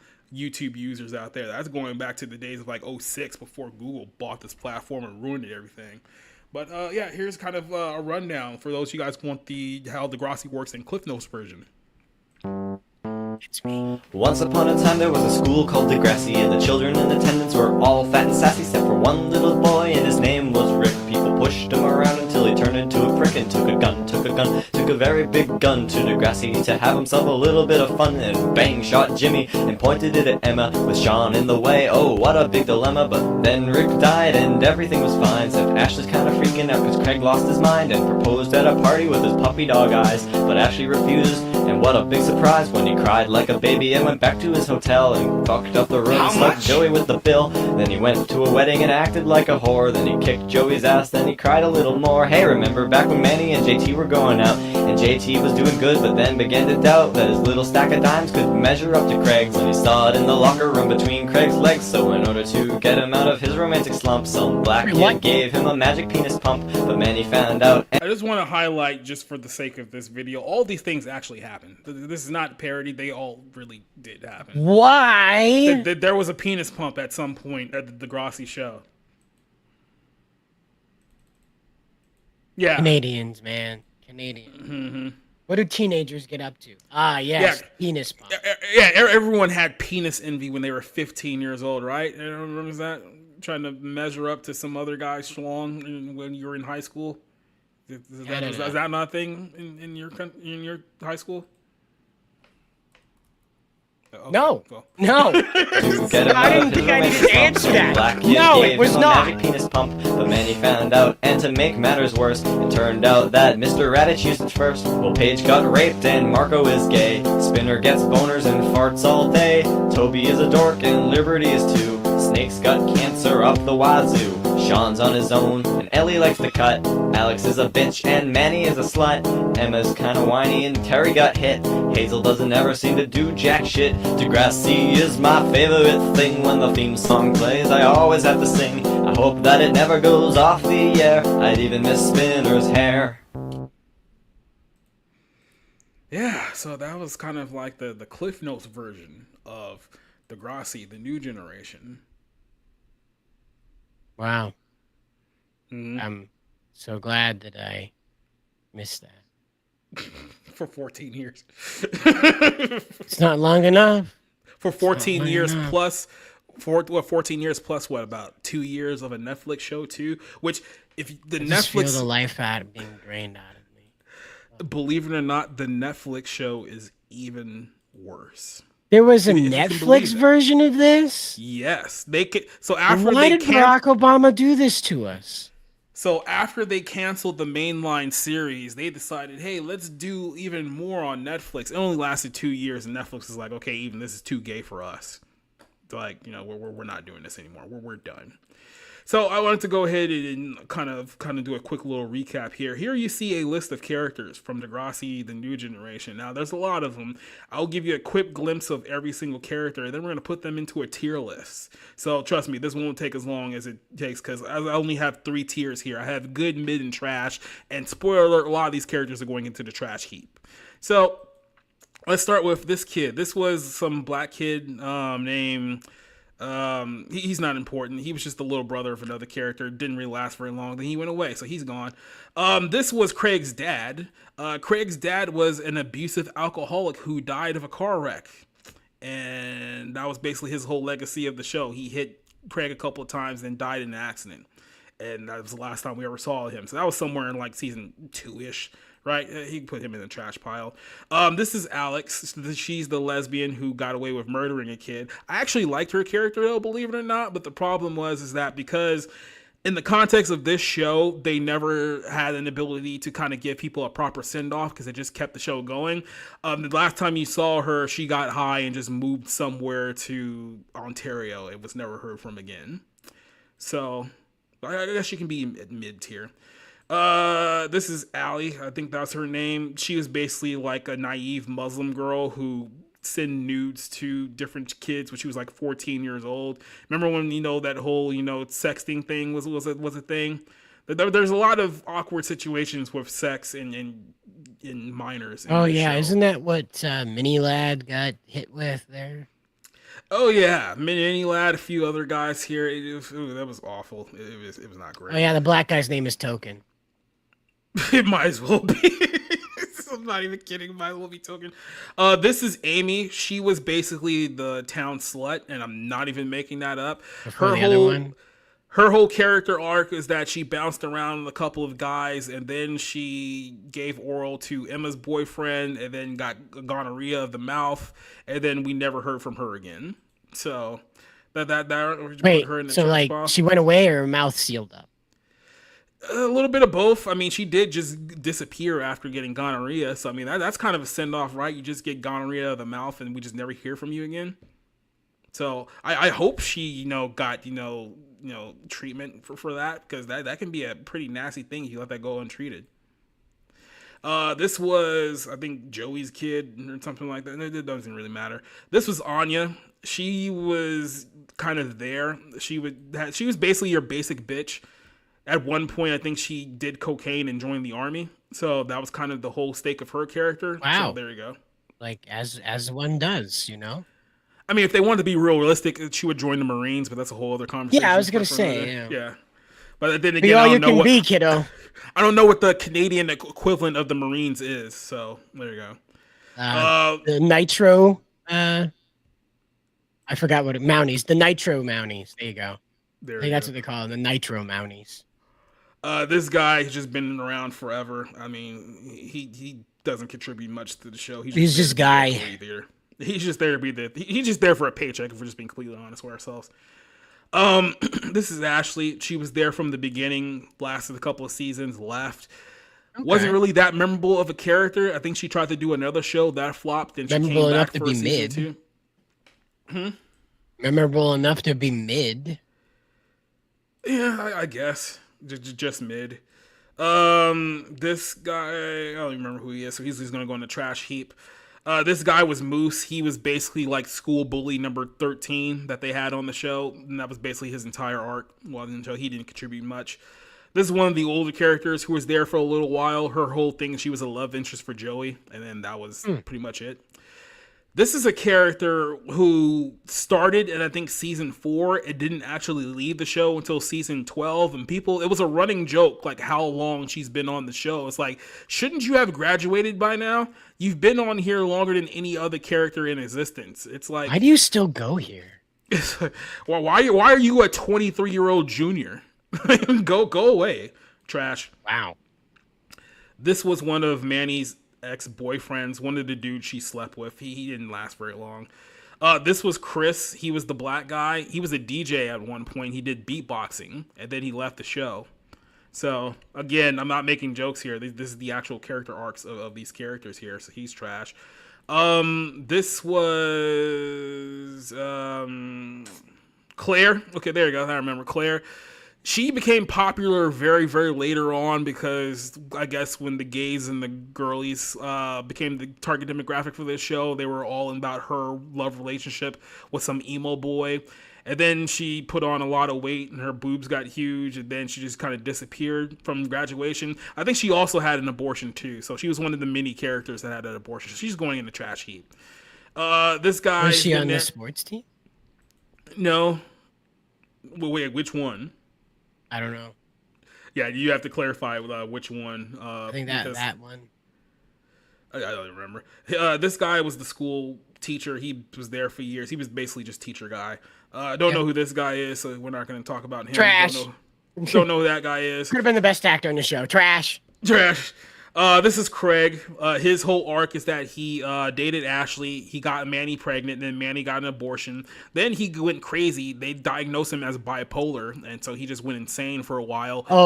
Wait. They were like, people are having too much sympathy for him. We better make sure that people understand that it's better that he didn't have kids because bipolar is something you can pass on. Yeah. There you go. It's like that episode kind of backfired on us, so we have to make him more of an asshole to justify that we did the right thing. Right. Yeah. So then he went to be a music star, never graduated, came back, had a coke problem, went to rehab, and I think just effed off to LA. That's why you should have a Pepsi problem, kids. Yeah. So we'll put him in the mid tier because I mean, he did have a coke problem, so that makes him kind of cool, I guess. This is Do cocaine, kids. It'll make you cool to Canadians. All right. This is Sav. He was basically there to be Indian Canadian dude. I think at one point he had an affair with a teacher, and I think they tried to skirt around. As you do. We need the Indian student. They tried to skirt around the legality of the whole situation by saying, well, he was 18 at the time, so he was like an 18-year-old senior who was dating a teacher who might have been 30 at that one point. So it's not nearly as illegal as it turned out to be, so it was fine. But yeah, as it turned out to be. This guy, can't remember his name, but he basically dated 2 girls on the show and then did nothing else. So great, I guess. This is Darcy. She was the first de facto Christian character on the show, so of course they made her unlikable for the obvious reasons. She got date raped. She was the second girl to get date raped on this show, and then she left the show abruptly to join the CW and became a member of the 90210 reboot. Get date raped and get mid tier, I guess. Yeah. Right.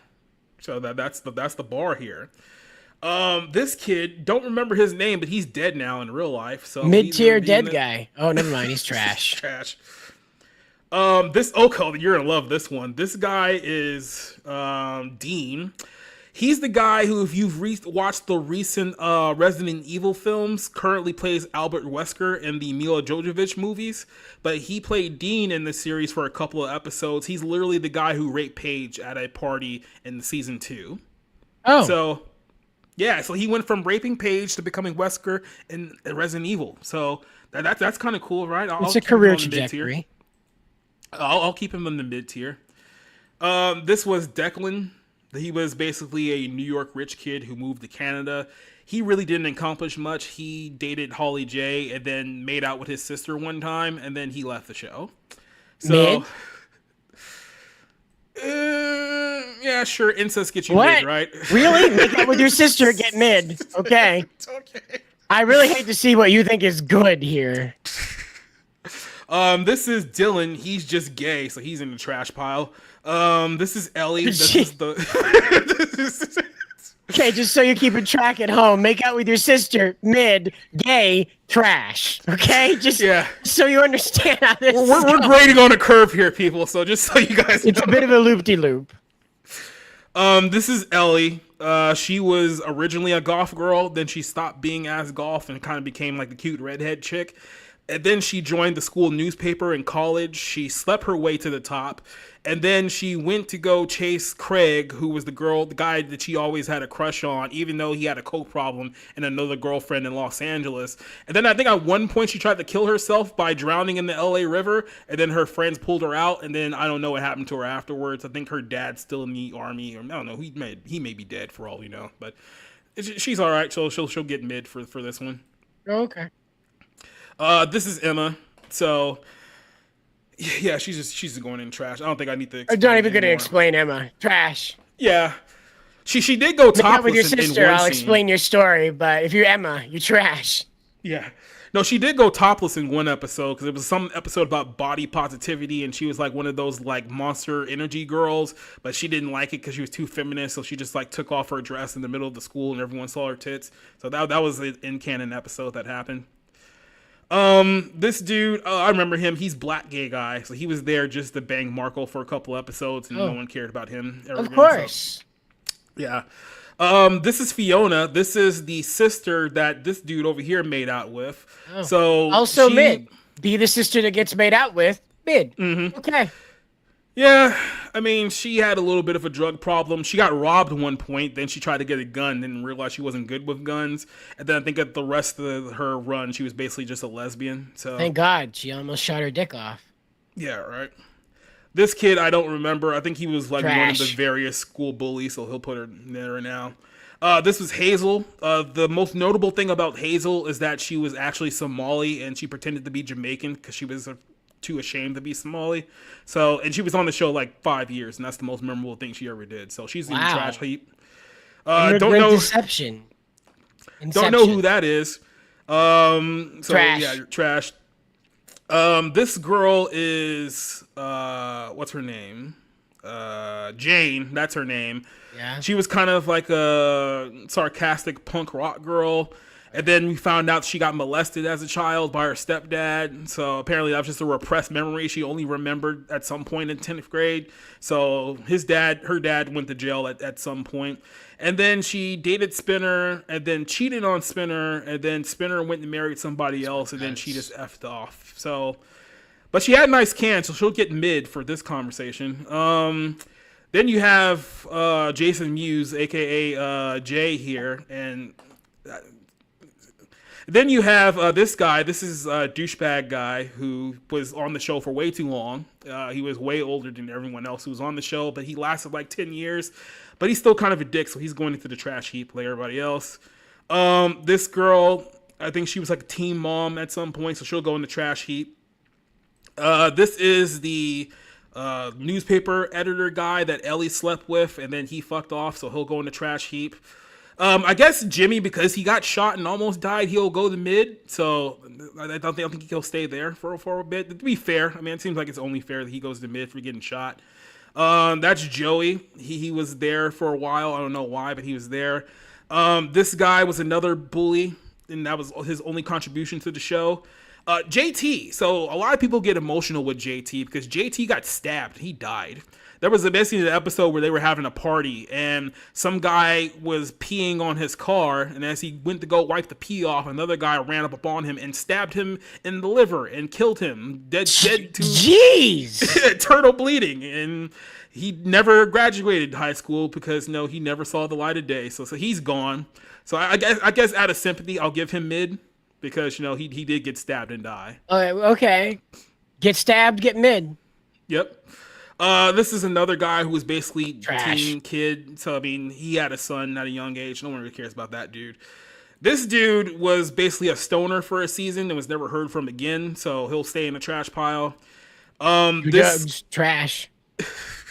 This was Spinner's half Asian sister who literally just disappeared after season 3 and no one ever made reference to her again. She got returned to China.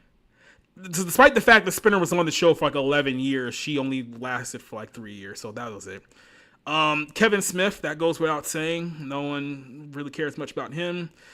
Don't know who that is. This girl was just Asian. That's the best I can say about her. There you go. Liberty was smart, and that was her entire arc of the show. Oh, she also had a kid, so she also was teen pregnancy as well. Apparently not that smart.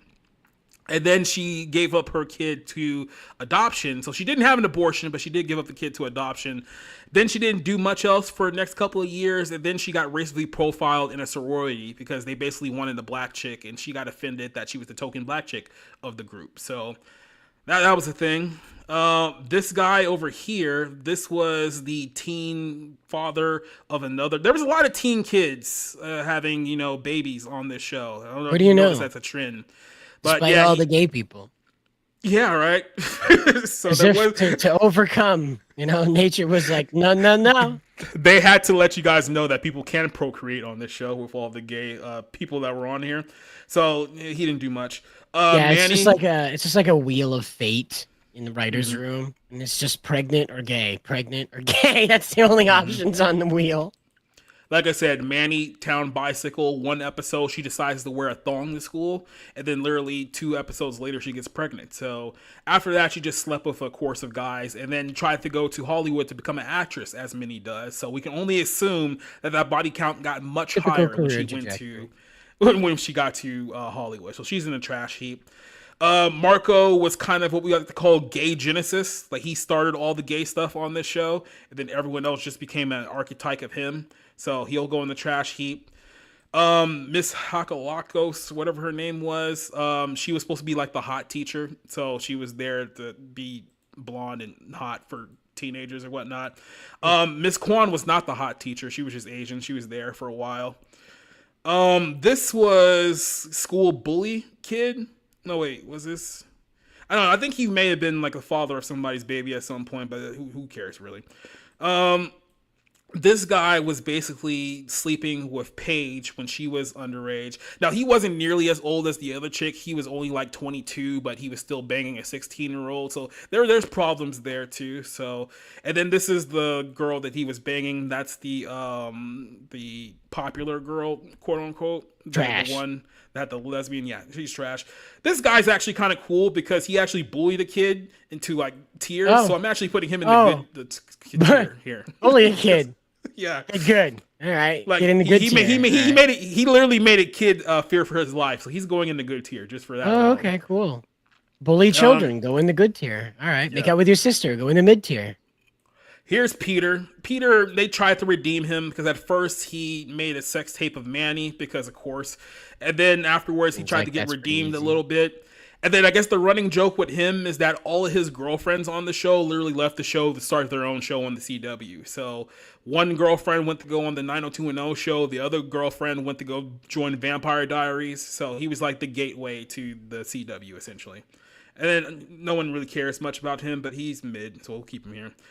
This is the girl who was the teen mom who dated Peter at one point, who got knocked up by this dude over here, and then she left the show to be a model, even though she had a kid. So she dropped out of high school to go to Paris to be a model to make money as a teen mom. So we're instilling good values here on this show. Are you noticing that? Yeah, real solid morality system they got here. Yep. That's Raditch. He was basically the dickhead principal. I mean, he was kind of a dick to characters I don't like, so I'll put him in the mid tier. Oh, okay. This kid was just another gay kid. No one cares about him. Trash. Be gay. Trash. Don't even know who that person is. Sean, who's objectively the best character in this entire show, he's going on the good tier. So, okay. Like I said, he's the only person on the show that has any redeemable qualities whatsoever. Oh, okay. This is Emma's dad. Turns out that he was in a car accident. How do you remember all of this? Mm-hmm. Like, I don't even remember Power Rangers this well. Like, do you have like a names and faces list in front of you? Like, how do you remember? I'm not gonna lie Gay to Kid, you. You know, I'm not gonna lie to you. Some of these names I don't remember whatsoever, which I just refer to him as the gay kid because it makes it easier to move on. Oh, so they might not be. They just could be like extra in the background to have one line. Okay, cool. You literally might as well just be gay kid number 3 on your IMDb page. Wow. Degrassi gay kid number 3. Got to make sure people know. People know. Represent. This is Emma's dad. He had a car accident years ago and basically was left brain damage. So he just lives his life in a facility with the mind of a 2-year-old. Oh, so Timone's got you. He says you rewatch this every year. All 14 seasons every year. This was Teen Mom. This is Emma's mom. So she was the original Teen Mom, then basically sprouted all the other Teen Moms that are on this list. So she's in a trash heap. Spinner, he was basically, I think, one of the longest tenured characters on the show. He was just there forever. I think at one point he ends up owning like some kind of a restaurant in Toronto. So he'll just get mid-tier just for that. Terry was the fat chick who left the show, so she gets on the tier list. This guy, douchebag principal, goes on the good tier because essentially they tried to make him like the embodiment of toxic masculinity. Like all he cared about was like making the football team popular and telling women to not be so uppity. And they tried to portray him as the bad guy, and then he started becoming popular. And when they realized he started becoming popular, they literally killed him off and took him off the show. So yeah, he goes on the good tier because he was an unintended consequence to their douchey agenda. Toby, he was a nerd. I don't even know if he graduated. Trash. No one cares. That's Sean's brother. He was on another show that was actually pretty good called Not Being Human. What was the show called? Lost Girl. Lost Girl on Sci-Fi. So I was gonna say Being Human was not good. Yeah, no. Lost Girl. So if you've seen that show, he's on that one. So he redeemed himself. This girl, I don't even know who she was. I think she was a cripple. She was there just to make Jimmy feel good because he was crippled too. So she'll go on the trash heap. This kid, don't know his name, but I think he had like a wet dream at one point, so he goes in the trash tier. Asian gay kid goes in the trash tier. This is the kid who got bullied in the crying, so he's in the trash tier. Holly J, who is kind of a running joke on the show because there's a character called Heather J. Sinclair who they never actually showed, but everyone in the show constantly referenced, and she's supposed to be the sister of that character. Her entire arc was she was a bitch, then she didn't become a bitch, then her kidneys failed and she ended up in dialysis, and then she left the show. And I think in real life that actress is a Satanist now, so we'll get to see that turned out pretty well. There's Rick. I'll put him in the mid list because I mean he did shoot a kid, so I mean he got to get shoot a kid, get mid. All right. Yeah. Don't know who that is. She looks gay. He looks gay. This is one of the Muslim characters that the gay kids were angry at because Islam doesn't allow homosexuality. Don't know who that is. This character right here was the first trans character. It was a poor attempt at a trans character because essentially it was a girl who just dressed in baggy clothes and pretended to be a dude. But they had to refer to him as trans because they were pushing that agenda at the time period. And then literally he dies because he was answering a text message and crashed into a tree. So yeah, so even in this show, the trans community does not have great lifespans. So blame Degrassi. This person, don't know who that is. This person is going on the good tier because he is the only attractive mom on the entire show. So that's the whole reason I put her up there. This kid looks Indian. Don't know who that is. This, I think, was one of the many Christian archetype characters that they had on the show, but wasn't very good. So I'm putting her in the trash heap. Bianca was, I guess, version 3 of Alex here. So first it was Alex, then it was her, then there was like a couple other people that were like her. But like I said, they redeemed her a little bit towards the show. So, I mean, he wasn't too bad. So don't know who that is. That's probably somebody's dad. Don't care. Oh, this kid. I can't forget this kid right here. This kid is the first official suicide on Degrassi. He was bullied. Jeez. Yeah, he was bullied. And then he was supposed to be like the star soccer player, but then he fell into depression. Then he thought his girlfriend didn't want him anymore, so he literally hung himself in the greenhouse of the school. So killed himself on school property. So I don't know, maybe he'll just get a mid list because he did something versus all these other characters that did literally nothing. Don't know who that is. Don't know who this is. He's not important. Don't know who that is. Don't know who that is. Don't know who that is. This character, I forget his name. I think it might be Drew, but he was basically the guy who was like, he was also supposed to be like a toxic male archetype, but he was actually pretty decent. I'll put him in the mid list. He was pretty decent. He just slept with a couple of chicks, knocked one up, and then that was about it. This was Emo Boy. This is who all the girls loved because he was emo and whatnot, but he's in the trash pile. This chick, I think, tried to kill herself at one point, so she's kind of psycho. Oh. She goes in the trash pile. That guy, don't know who that is. Why don't you just put the logo in there? What? There's like 10 million characters. Yeah, like I say, some of these would go like, look, this character was Muslim and gay, so she's going in there. This one was another gay character. This one was a potential school shooter, so we'll just put him in mid for the time being. Being a potential school shooter gets you in the mid tier. Degrassi's pretty dry, fellas. Degrassi's pretty dry. Let's be honest, like this kid, no one cares Learning a about lot her. about Jacob right now. That person's gay. Don't know who that is. Don't know who that is. Don't know who that is. A lot of these characters, no one knows who these people are. So we can skip. Kiki Palmer is in this for some reason. I think she was a guest star, but we're gonna put her in the trash heap. Don't know who that is. Don't know who that is. That one. That one. Who else do we have here? Don't know who that is. Don't know who that is. Don't know that one. There's a lot of characters on here. They're just kind of like, who are these people? So I think these are like some of the season 14 people that, you know, I completely given up Some on. of those. Somebody out there knows who some of these characters are, and they're like screaming at me right now. It's like, how come you're disrespecting? It's like, look, they were just black and gay. They're not that important. Like that person's definitely gay. So I mean, let's be honest here. Minor character, that person's gay. That person's gay. I don't know what that is. That person's gay, that person's gay, that person's gay, and that person's gay. So here's like the only 4 characters remaining that I know. This was the teacher that I mentioned who was dating one of her students. So she's in the trash heap because we don't promote bad female behaviors on this show. This guy was just school jock dude. So he can go over there. This was Imogen. She was gay, but she was not insufferable gay. She was kind of like artsy gay, which is like, I guess it's tolerable. Like we can hang out occasionally. And then here's Frankie, which here's the hilarious thing about Frankie. I'm gonna put her in the good tier here. And this is why.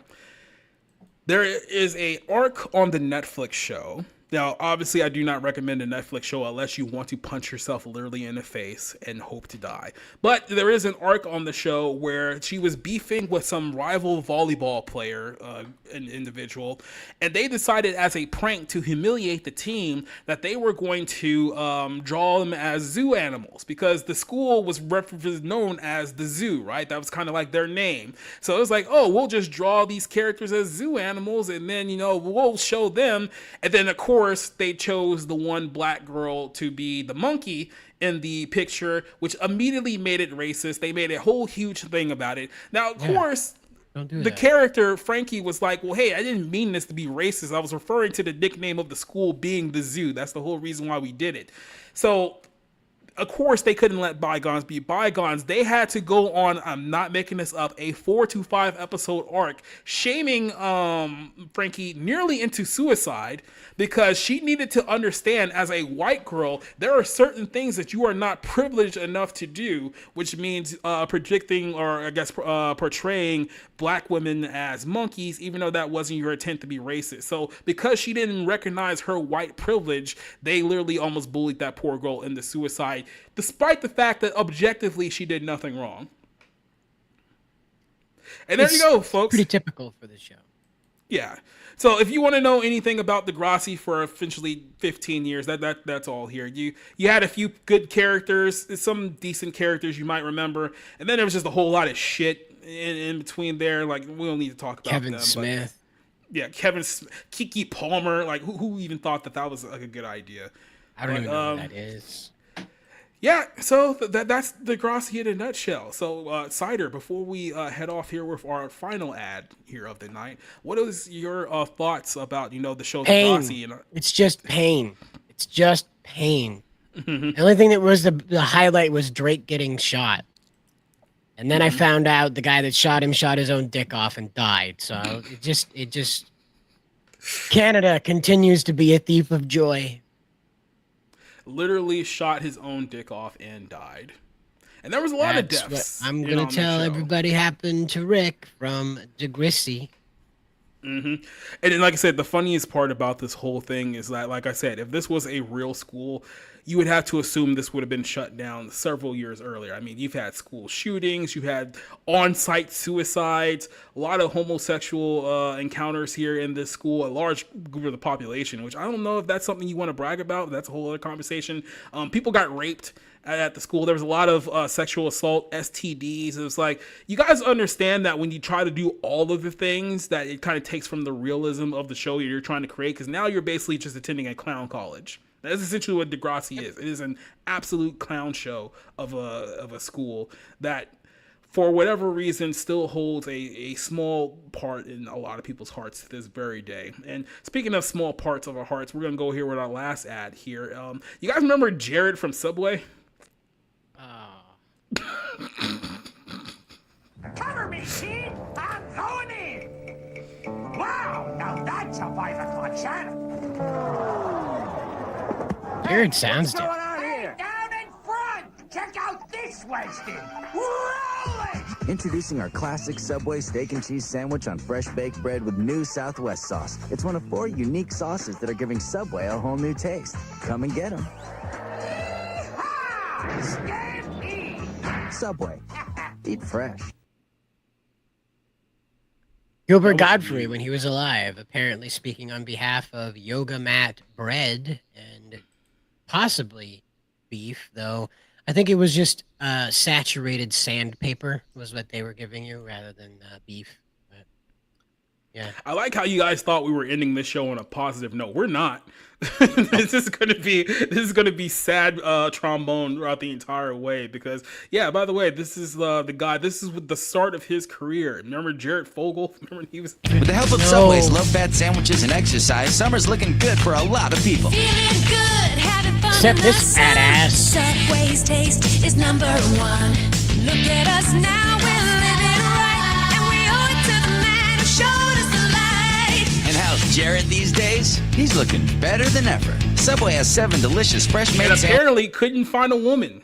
Just had to go for the minors there, which maybe shouldn't have done that. Maybe he don't was do the that. chosen one. He was supposed to defeat the seed oils. Sandwiches with just 6 grams of...